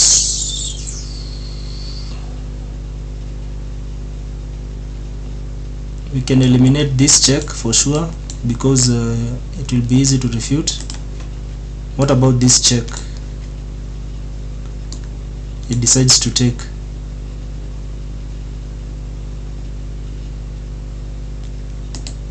Okay, let's look at opponents first, because we've seen that the moment to may give this check and it takes, we will need more than, there is no forceful continuation, like we will need some few extra moves. Let's look at the, acha tuangalia the counterplay black can generate. Black has this check, he has this.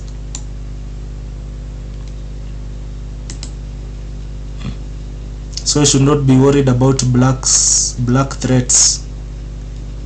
Black tuseme is in a defensive mode.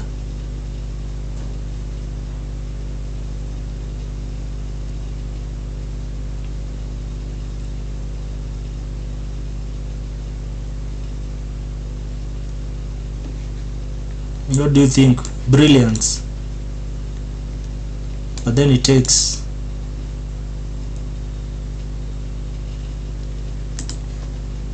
Or he sack like this,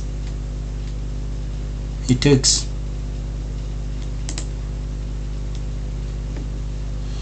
Yeah, you've sent yeah, tutacheza, we'll move. Actually in the beginning we were talking about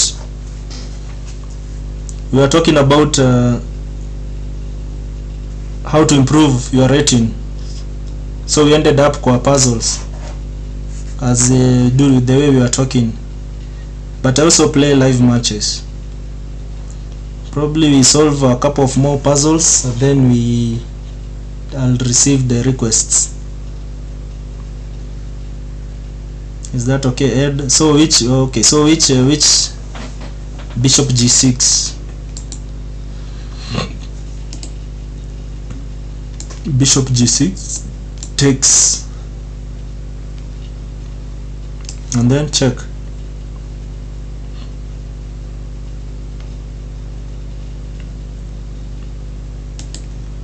And then he takes with the bishop, probably. Bishop g6, he takes. You sack, he takes. So your queen will be under attack.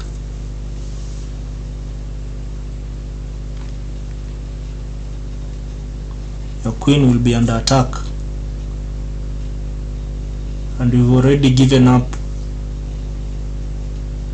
You've already given up the, yeah, I told you Tuki, once we change the settings to extra hard. But you see, at some point gameplay ikifika some point, you will need to be spotting such tactics. That's why ukifika some certain level of rating, you must spot these tactics. Otherwise you will lose, you will keep on drawing games that you should not have drawn. So this one, okay, so let's look at ideas. Already this back rank, if okay, but okay, akona defensive resources, he can block. I was thinking of maybe somehow queen ikikuja hapa, but let's forget that idea. Naona akona, so another thing tunaweza open up. He takes, forcing us to trade queens.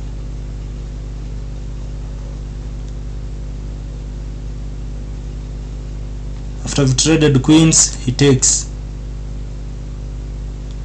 Now his queen will be open on this file. But you see the money, the pawns he has, 1, 2, akona a lot of pawns, so you should not be so eagerly to trade. Though you have an extra piece, you can maybe utilize that extra piece. Other thing is not always sayote unaangalia the queen. I told you, kama unaona his idea is not working, you look the next best thing. Can this nini be trapped? That's the need. Let's tuangalia squares zile konazo. He don't have this square, he don't have this square, he don't have this square. He don't have this square, hana this square, hana this square. So uki attack huyu queen anaweza potea aje? How can he escape? The only route akonayo ni this.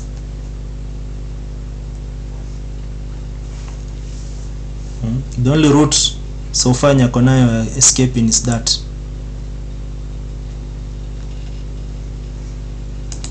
So assuming we play here,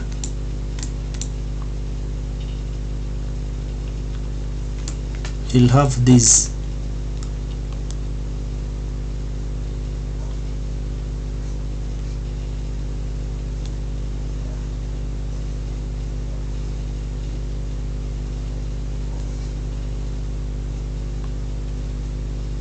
Can we win this queen? I feel like we queen somehow is almost misplaced.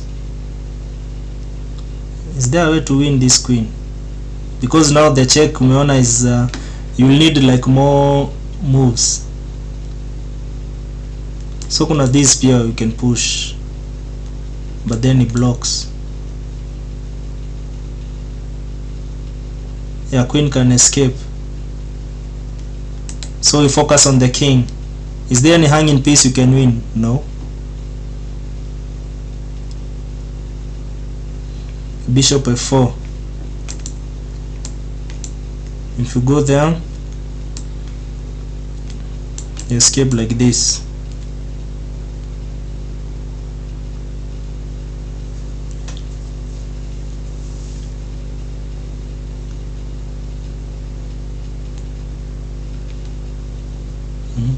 Now that's the problem of solving, but then again, once you are able to spot these ideas of these puzzles in a game, especially when you're playing a long format game,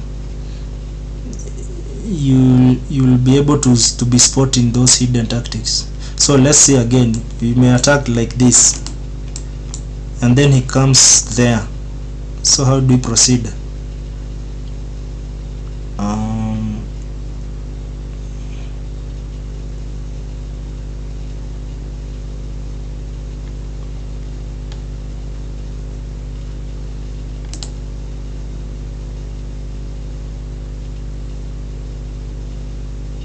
I think this, tukiattack, I escape, we revert back to attacking the king. Yes, we can take, because now we have a strong attack going over there. It's not a must we continue forcing our attacks on the queen, because this idea don't work because of you'll be forced to trade queens. So I think maybe this, once he escapes, we forget about trapping this piece, because now again pia kwa chess tuna try to change strategies. Whenever you are playing, utapata you'll need probably to shift your mindset from thinking about this to the other thing. So we go for it. Bishop f4. Once the queen escape,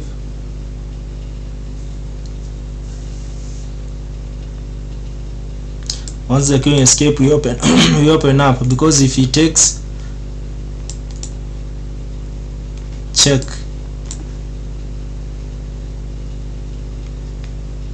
Okay, let us do it. So one checkmate was there, because ange escape, we take. Akichukua, check. Akirudi huku, mate. Ladders mate. So that one was forced. Great stuff. Yeah, I told you solving this itafanya unaumwa na kichwa. Yeah, the puzzles ukiweka our settings already ziko extra hard. Okay, let's play I think we should switch back. Ama we solve one more puzzle. We solve one more puzzle, then we play viewers. Okay, we solve one more puzzle and then we play viewers. You have a checkmating idea. Can you find it? Yeah, checkmating idea. So you black to play. So again we look at the checks we have. 1, 2, 3, 4. We have 4 checks. Remember, checks are forcing moves. Again we look at white's, the checks he has. 1,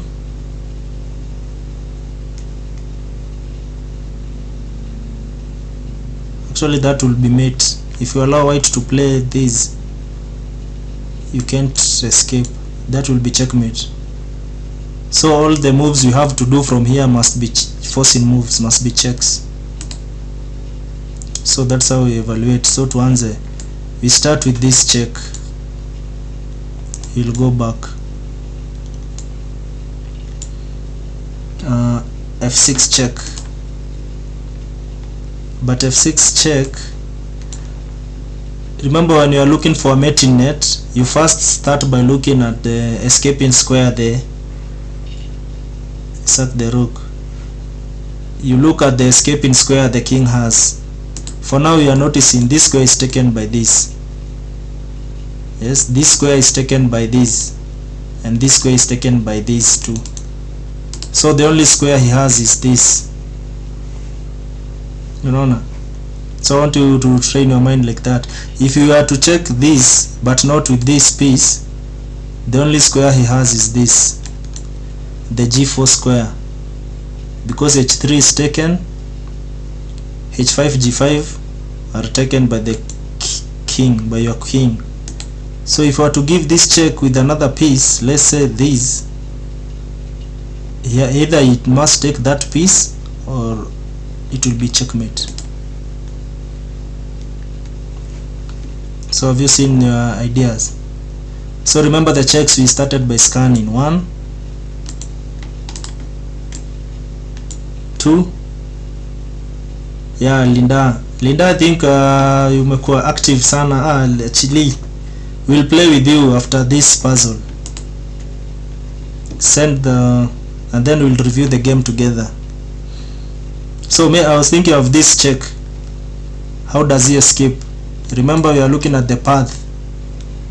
This is taken, this is taken. So the only space he has is here. Because remember, if you give him a chance, he'll checkmate you. So you'll want to remain with the tempo. Okay, noted, Linda.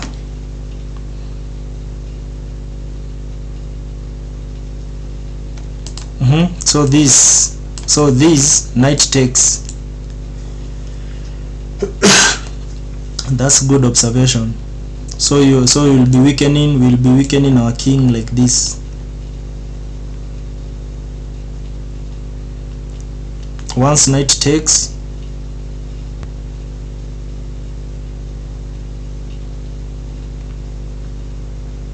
yeah, remember in puzzle, most people approach it the wrong way. People think that puzzle, that you must solve it within at a short time frame, maybe like 2 minutes, less than a minute.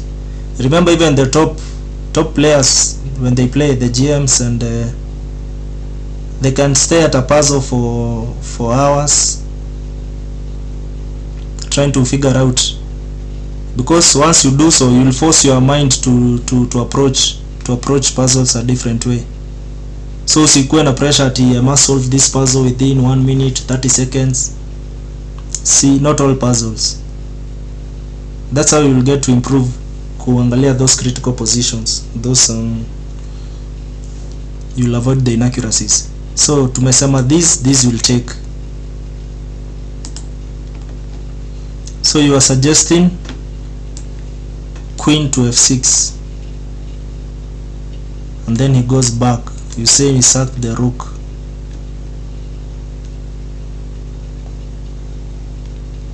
He takes.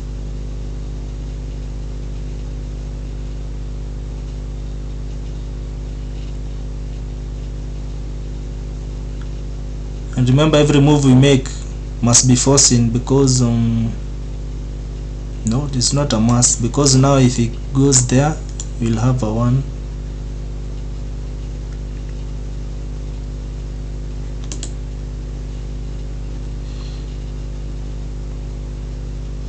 Queen f6 first, then king move to h3, then sack the rook, the queen to f3 check, queen to f6. He escapes, he goes back,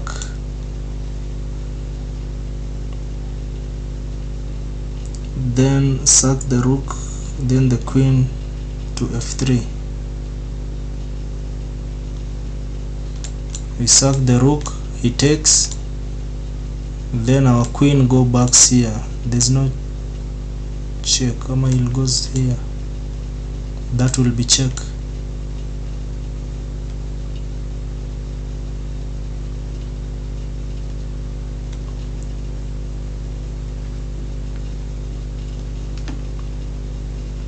So we go for it. Let's go for it then. We said we start with this.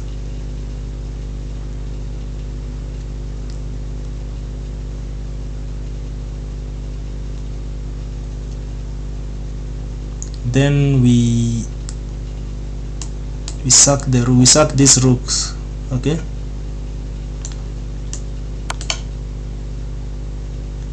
I think taking here, so I think that will be a What about your poor rook? We'll go like this. Actually he can block. No, that's how tuliacha kucalculate from here, but pia kuna this, you've seen this is taken, the escape square.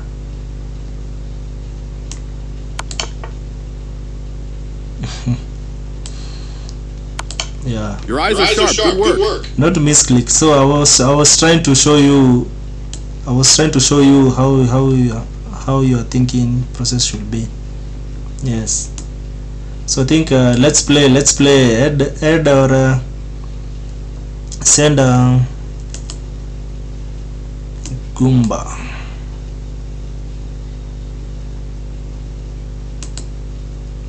Let's see. Puzzle but si ngumu tukicheza the standard rate in puzzles. Those ones utapata zina interchange. We will have if you play the standard ratings, we will find that zina shift. Puzzles zinakuja from simple, hard, medium. It's the puzzle settings that nimeweka hivyo, but I've tried for now, nimetry kujiweka that way so that ni try ku improve my game, like the puzzles zile nitakuwa nikipata kwa games. I'm trying to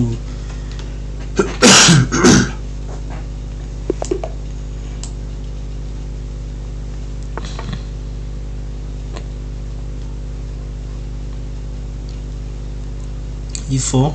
So let's keep it simple. Nitacheza simple openings. D5. So we're all trying to control the center. If I go the knight is Petrov, but Staki Petrov. Tumeingia Italian game.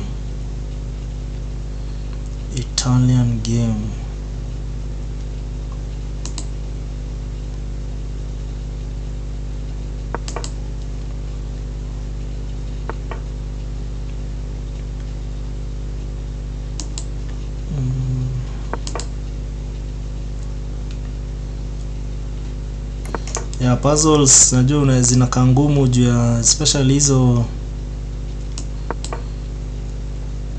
ukicheza hizo ukichange ukitampa na settings. But pia nilikuwa na review the games I've played. There are some few games nimeona like especially Mate in 4, Mate in 3. I've been missing those games. Now they are recent games, so that means I need to work up on my puzzles a bit more, because I've missed Mate in 2, Mate in 3, and I should not be missing.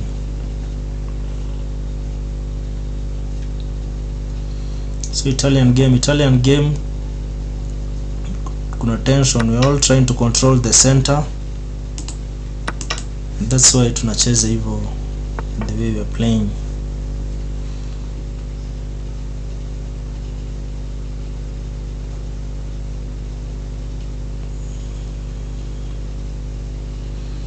Was thinking, no, is it the right time to trade everything down?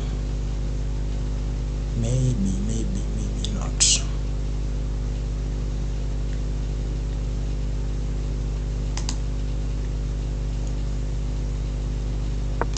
Maybe not.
Yeah, I wanted to point that. I thought we'll miss that. Zinaitwa Desperados.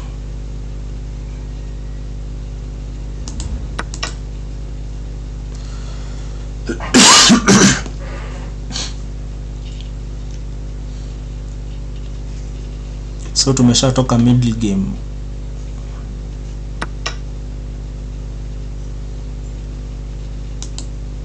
We are out in the middle game. Now we are going to end game. This, but fight work. Maybe this.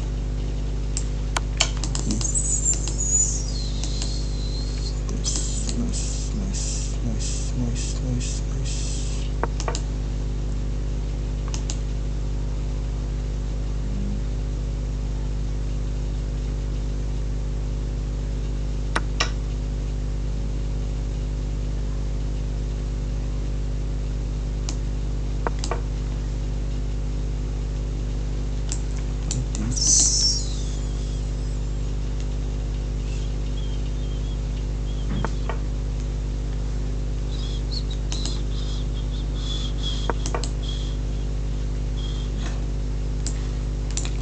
We shouldn't worry about it.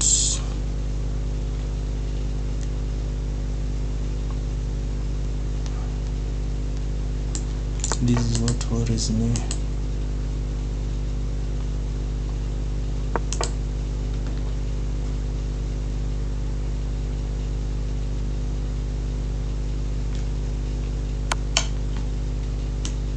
Ndio game imeanza. Game ijaanza saa hii.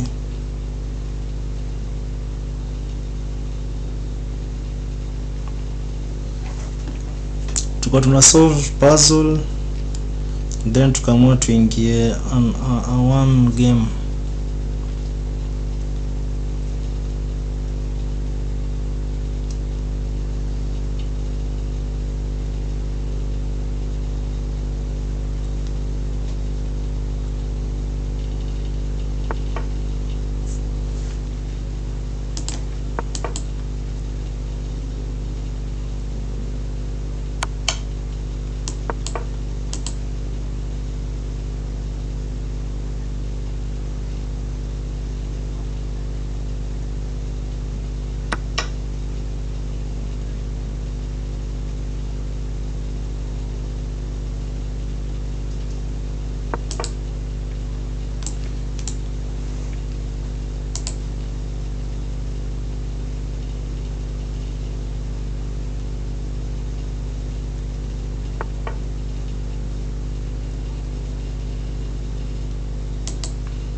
Na kukiwa already. Yeah, mimi na kukiwa already bana. This is checkmate. 5 minutes, yeah, send 5 minutes. Send me if umesema what's your username?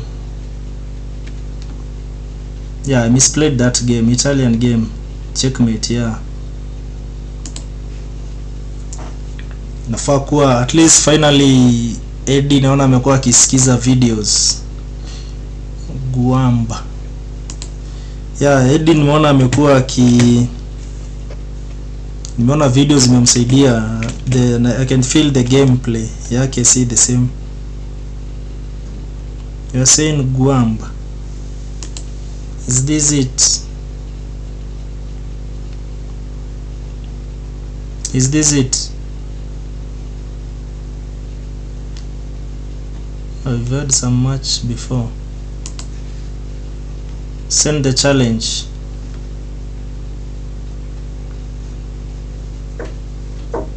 You've sent the challenge. Party, I'm not seeing anywhere. Resend that challenge. Yeah, that's very good. At least now Eddie ukimprove itakuwa poa sana.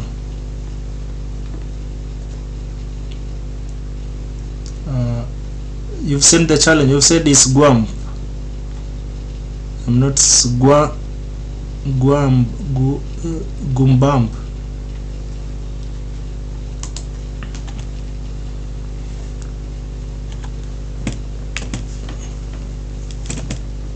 Okay, is this my keyboard hanging?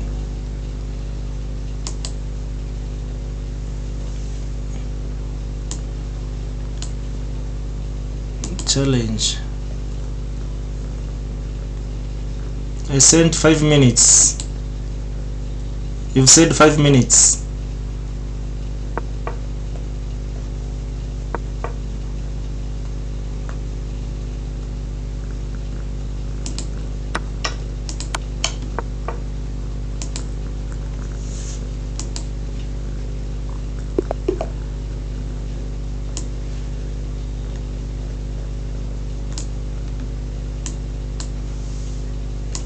Is the game on?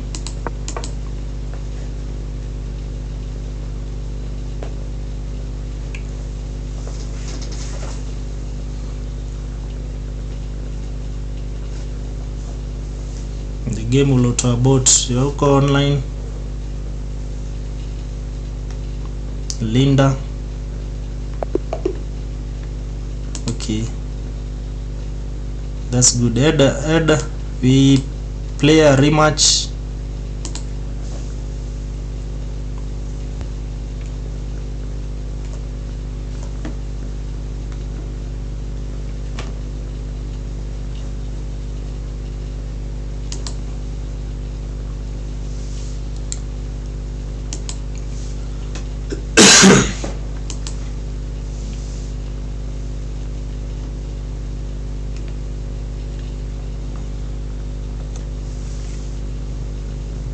Now you're playing another game.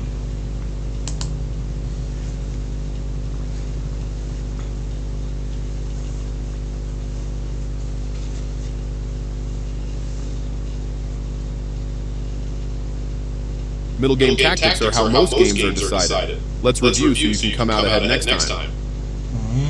I had one blunder. I told you blunders, once you have a blunder, recovering inakuwa very hard. Strong players throughout history have played this move, including Gary. Yup, 10 minutes.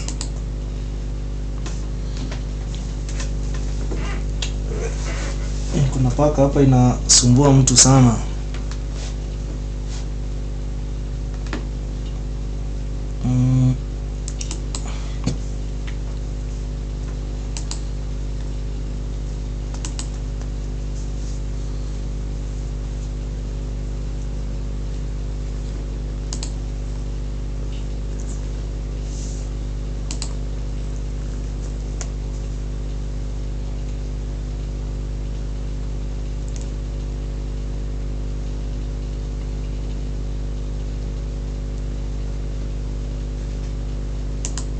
na nini ilisimama.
Eddie nimeona unacheza vizuri.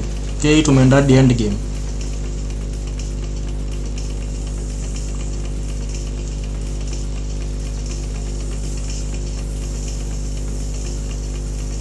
But sa end game pia ndio unafaa unasomea tena end game. Tucheze tena. Ama kama kuna mtu mwingine kwa chat, nikaa tumebaki na wewe, tunaweza endelea some 2 other games and then we call it quits.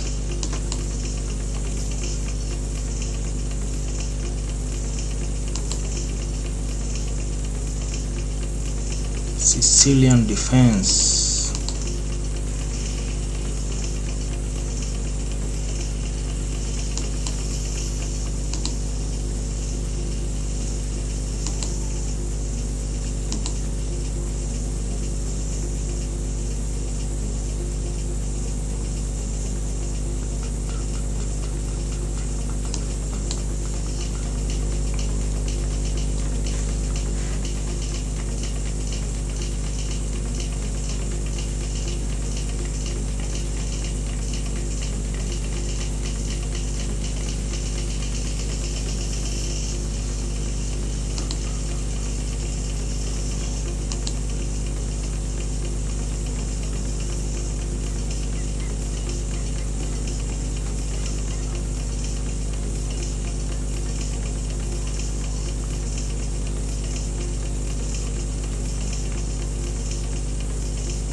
Ati nimeona nikishinda napewa +1. So for every 7 games, for every game I lose I must win 7 games. No. For every nikilose napewa -15. So for every 15 wins easy ratings nazo are making sense.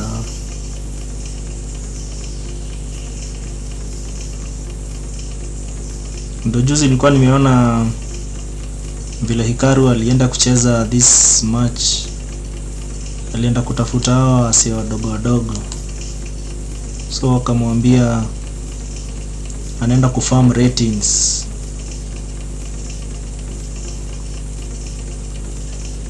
Kama already naonanga the knowledge I am wako nayo, imagine super GM. Those guys have like those guys must have every other opening kwa kichwa, like hakuna any surprise.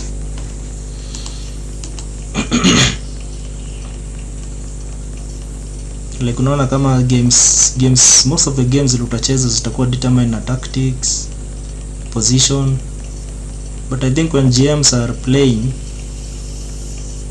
juu games zao mingi naona zinaisha na draw. Like unapata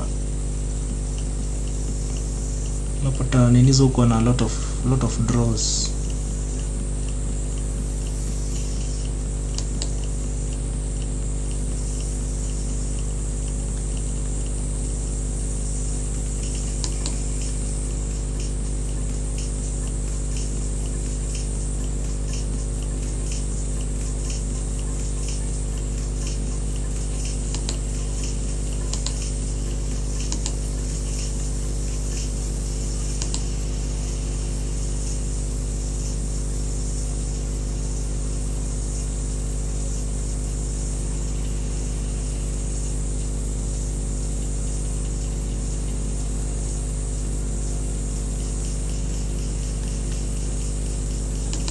And that's the disadvantage of not castling.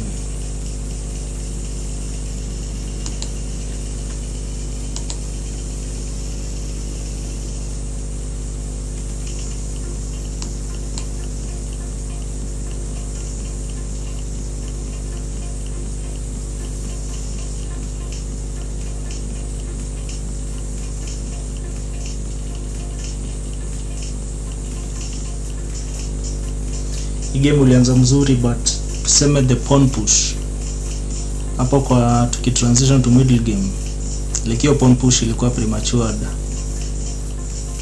You could have prepared a better pawn push. Maybe ningekuwa kwa shida.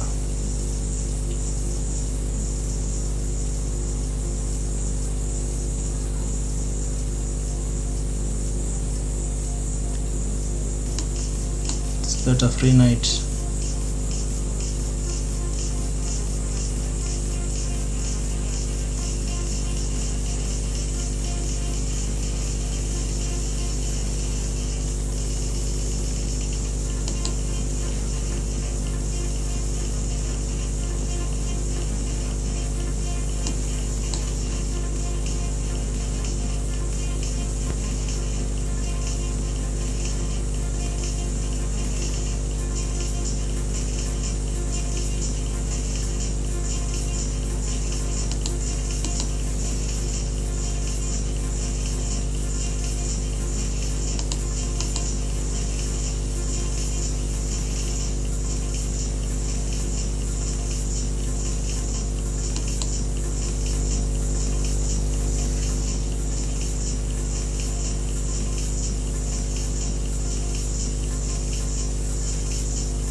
Yeah, but umecheza mzuri actually. But when you have queens on board, it's always good ukidelay ku resign, because hapo nilikuwa na few chances ya kublanda.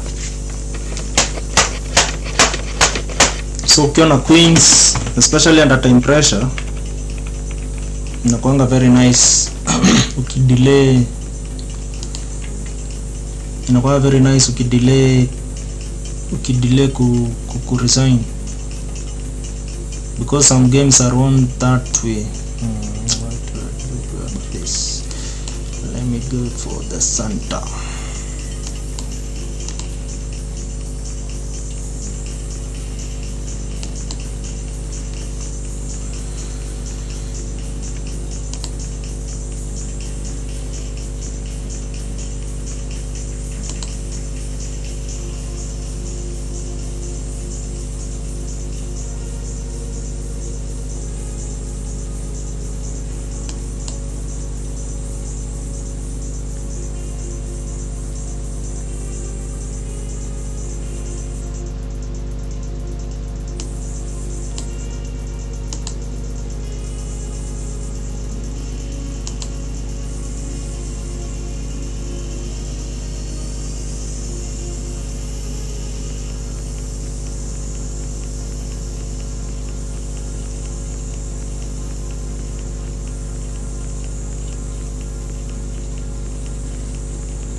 Soinka.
Sijui umeona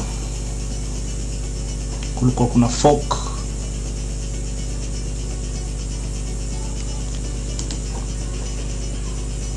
Ama niache kuku disrupt, maybe naweza ongea nipate na kuconfuse.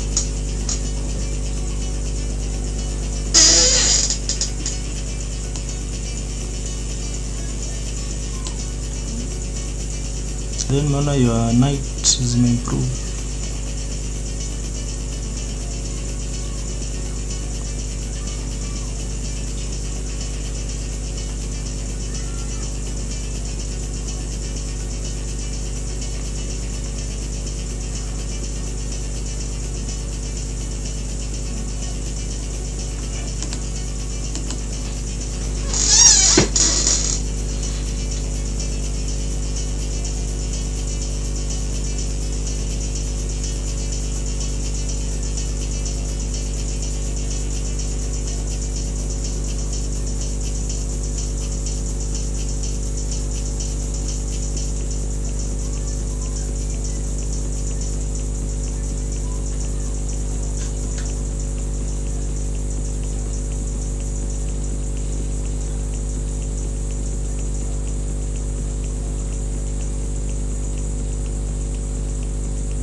Lights zinakuanga strong but ukicheza kwa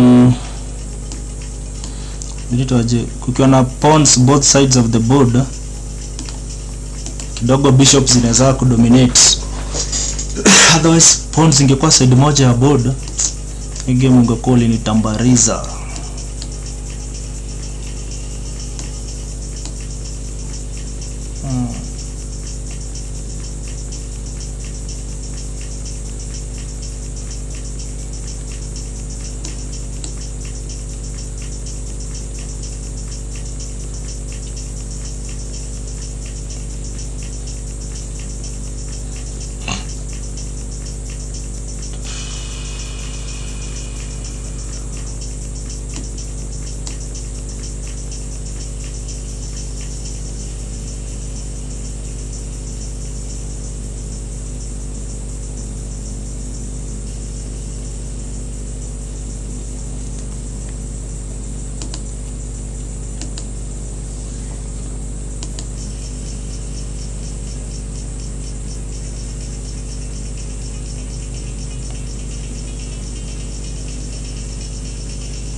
End game. Lakini umecheza vizuri. Leo tumefika hadi end game.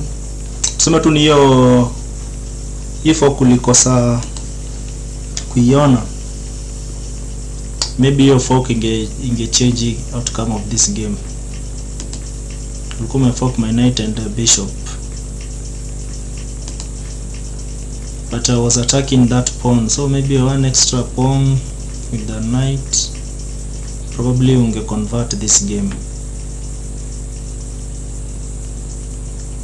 Smart tactics in the endgame earned you the win. I had 3 blunders. Ulikuwa na 1 blunder. Let's review I think which blunder. Let's spot your blunder.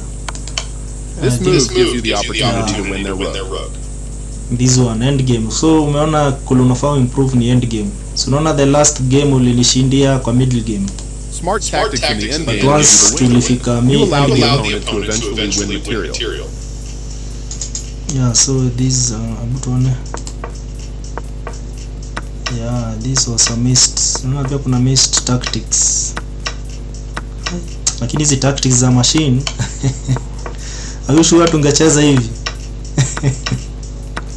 Hey, but it says you are +4 if you play like this.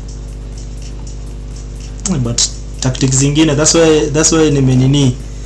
why nime try ku that tactic. I think iko too strong. Wacha tucheze game ya mwisho. Naona nini yangu inaenda kuzima hii kamera. So tucheze moja ya mwisho live. Nimeanza mimi ndo nafaa kwanza. Which game should I play? D4. Okay. Acha ni shift. Acha nikucheze this.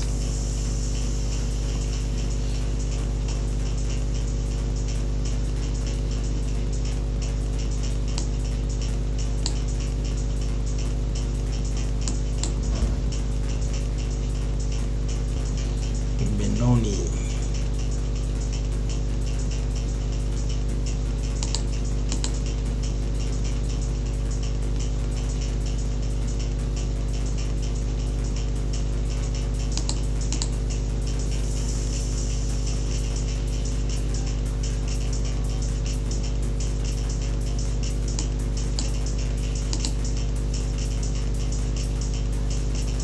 Ni kama naona this move ni kama tulicheza na wewe jana, kama si wewe ni Dante, tulicheza the same setup kama the same way.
Actually pia hapo kulikuwa na tactic, sijui kama lakini nikawa J-Sport. Wacha tuta review game ikiisha. There was a tactic yenye ilikuwa inaku guide.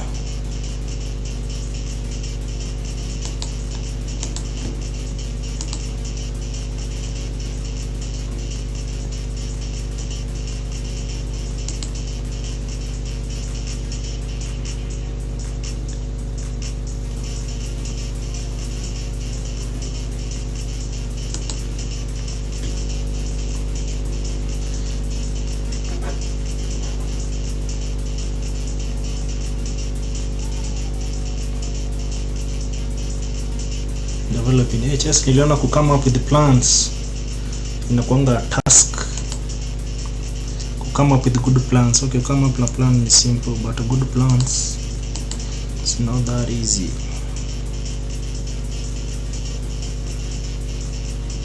But I think the more we play, the more tutaenda tukipata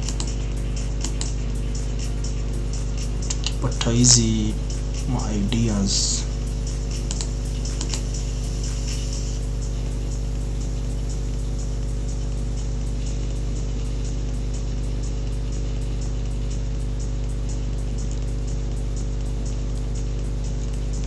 Again, the reason I may give up bishop ni juna win a pawn.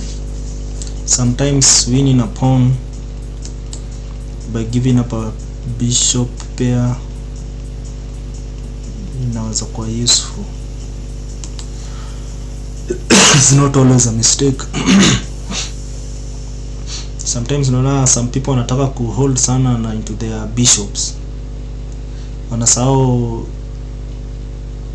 advantage. Pia kuna kuwa na material advantage. Yes, kuna bishop pair, but material advantage naona ikiwa the best than position for most cases. I think position advantage huwa ina benefit mtu unless you are a very strong player, like una understand all the principles of chess, because game unaonanga iki nini hapo. Pia kuna ni pair advantage ya material, because that advantage huwa ina make sense ikikuwa juu game unaonanga iki shift like +2 mtu bado na lose, +3 bado na lose. But when you have the material advantage, conversion inakuwa very easy as opposed to positional. Positional advantage inataka, I think inataka two titled players, because I've played with watu wameniacha na 200 rated points but they failed to convert. Benoni defense, that's to analyze that game, maybe you can learn one or two things.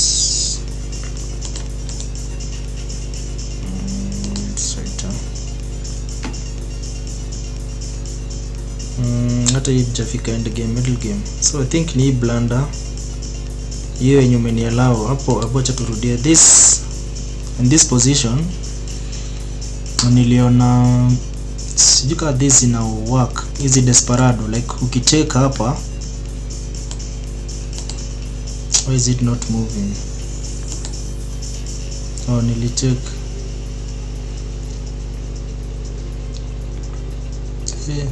again. Hizi tactics hizi zile za engine zinatupea, probably atungecheza hivi.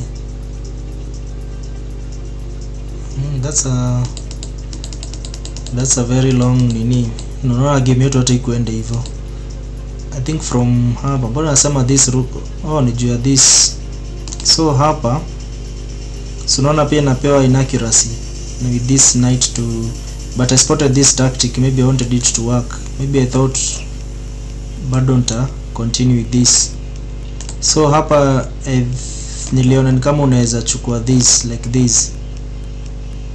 Una notice hapa nikichukua hivi, so unaona hata already advantage to go 0.8 because now you'll take this.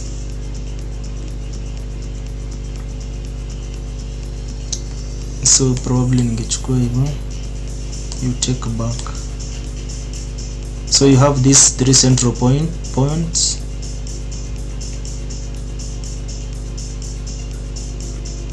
Yeah. So hiyo unaona legs nyingi bado still advantageous for white, but hii +2.4 kidogo tukicheza some inaccuracies unaweza recover.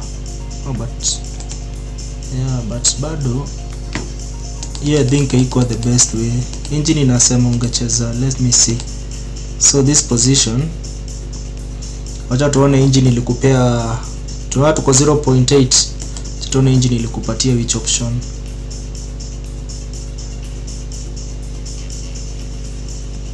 Hapana,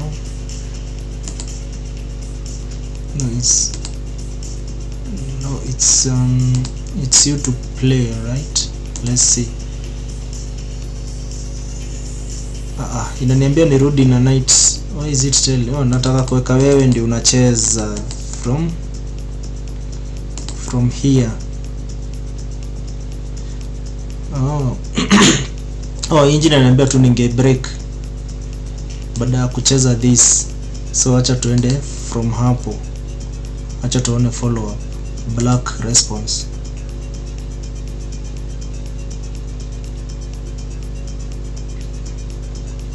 Bado niko 0.8. Acha tucheki ni game gani. Hii ni ile ya kwanza. I think ni ile ya kwanza hii. It's very instructive. So acha turudie this board.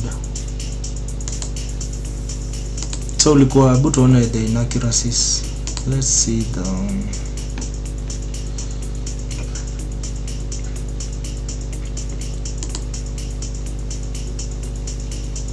knight here.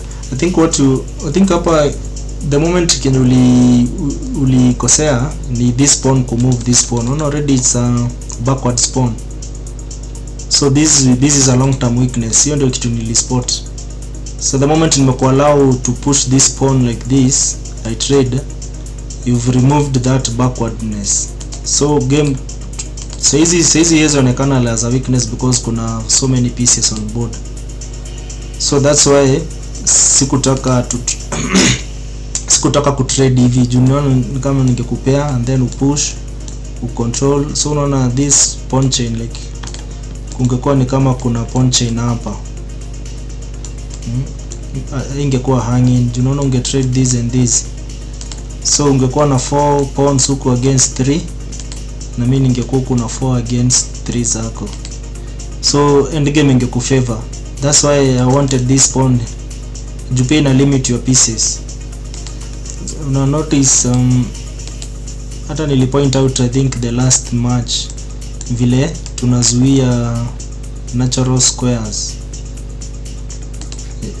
I think niwe basi tulicheza the same game tukajirudia the same position, but this time hukucheza vibaya. Like hebu tuone nini nasema unge proceed aje.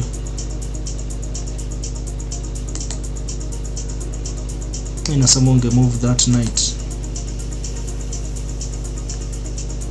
I think unataka kuja hivi ndio you give up this.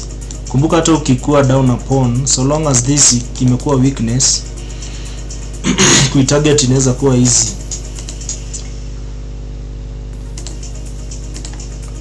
But I don't think ina work. Acha tuone other inaccuracies maybe. Hata uko na mingi, ulikuwa tu na only 2 and the blunder. That's good.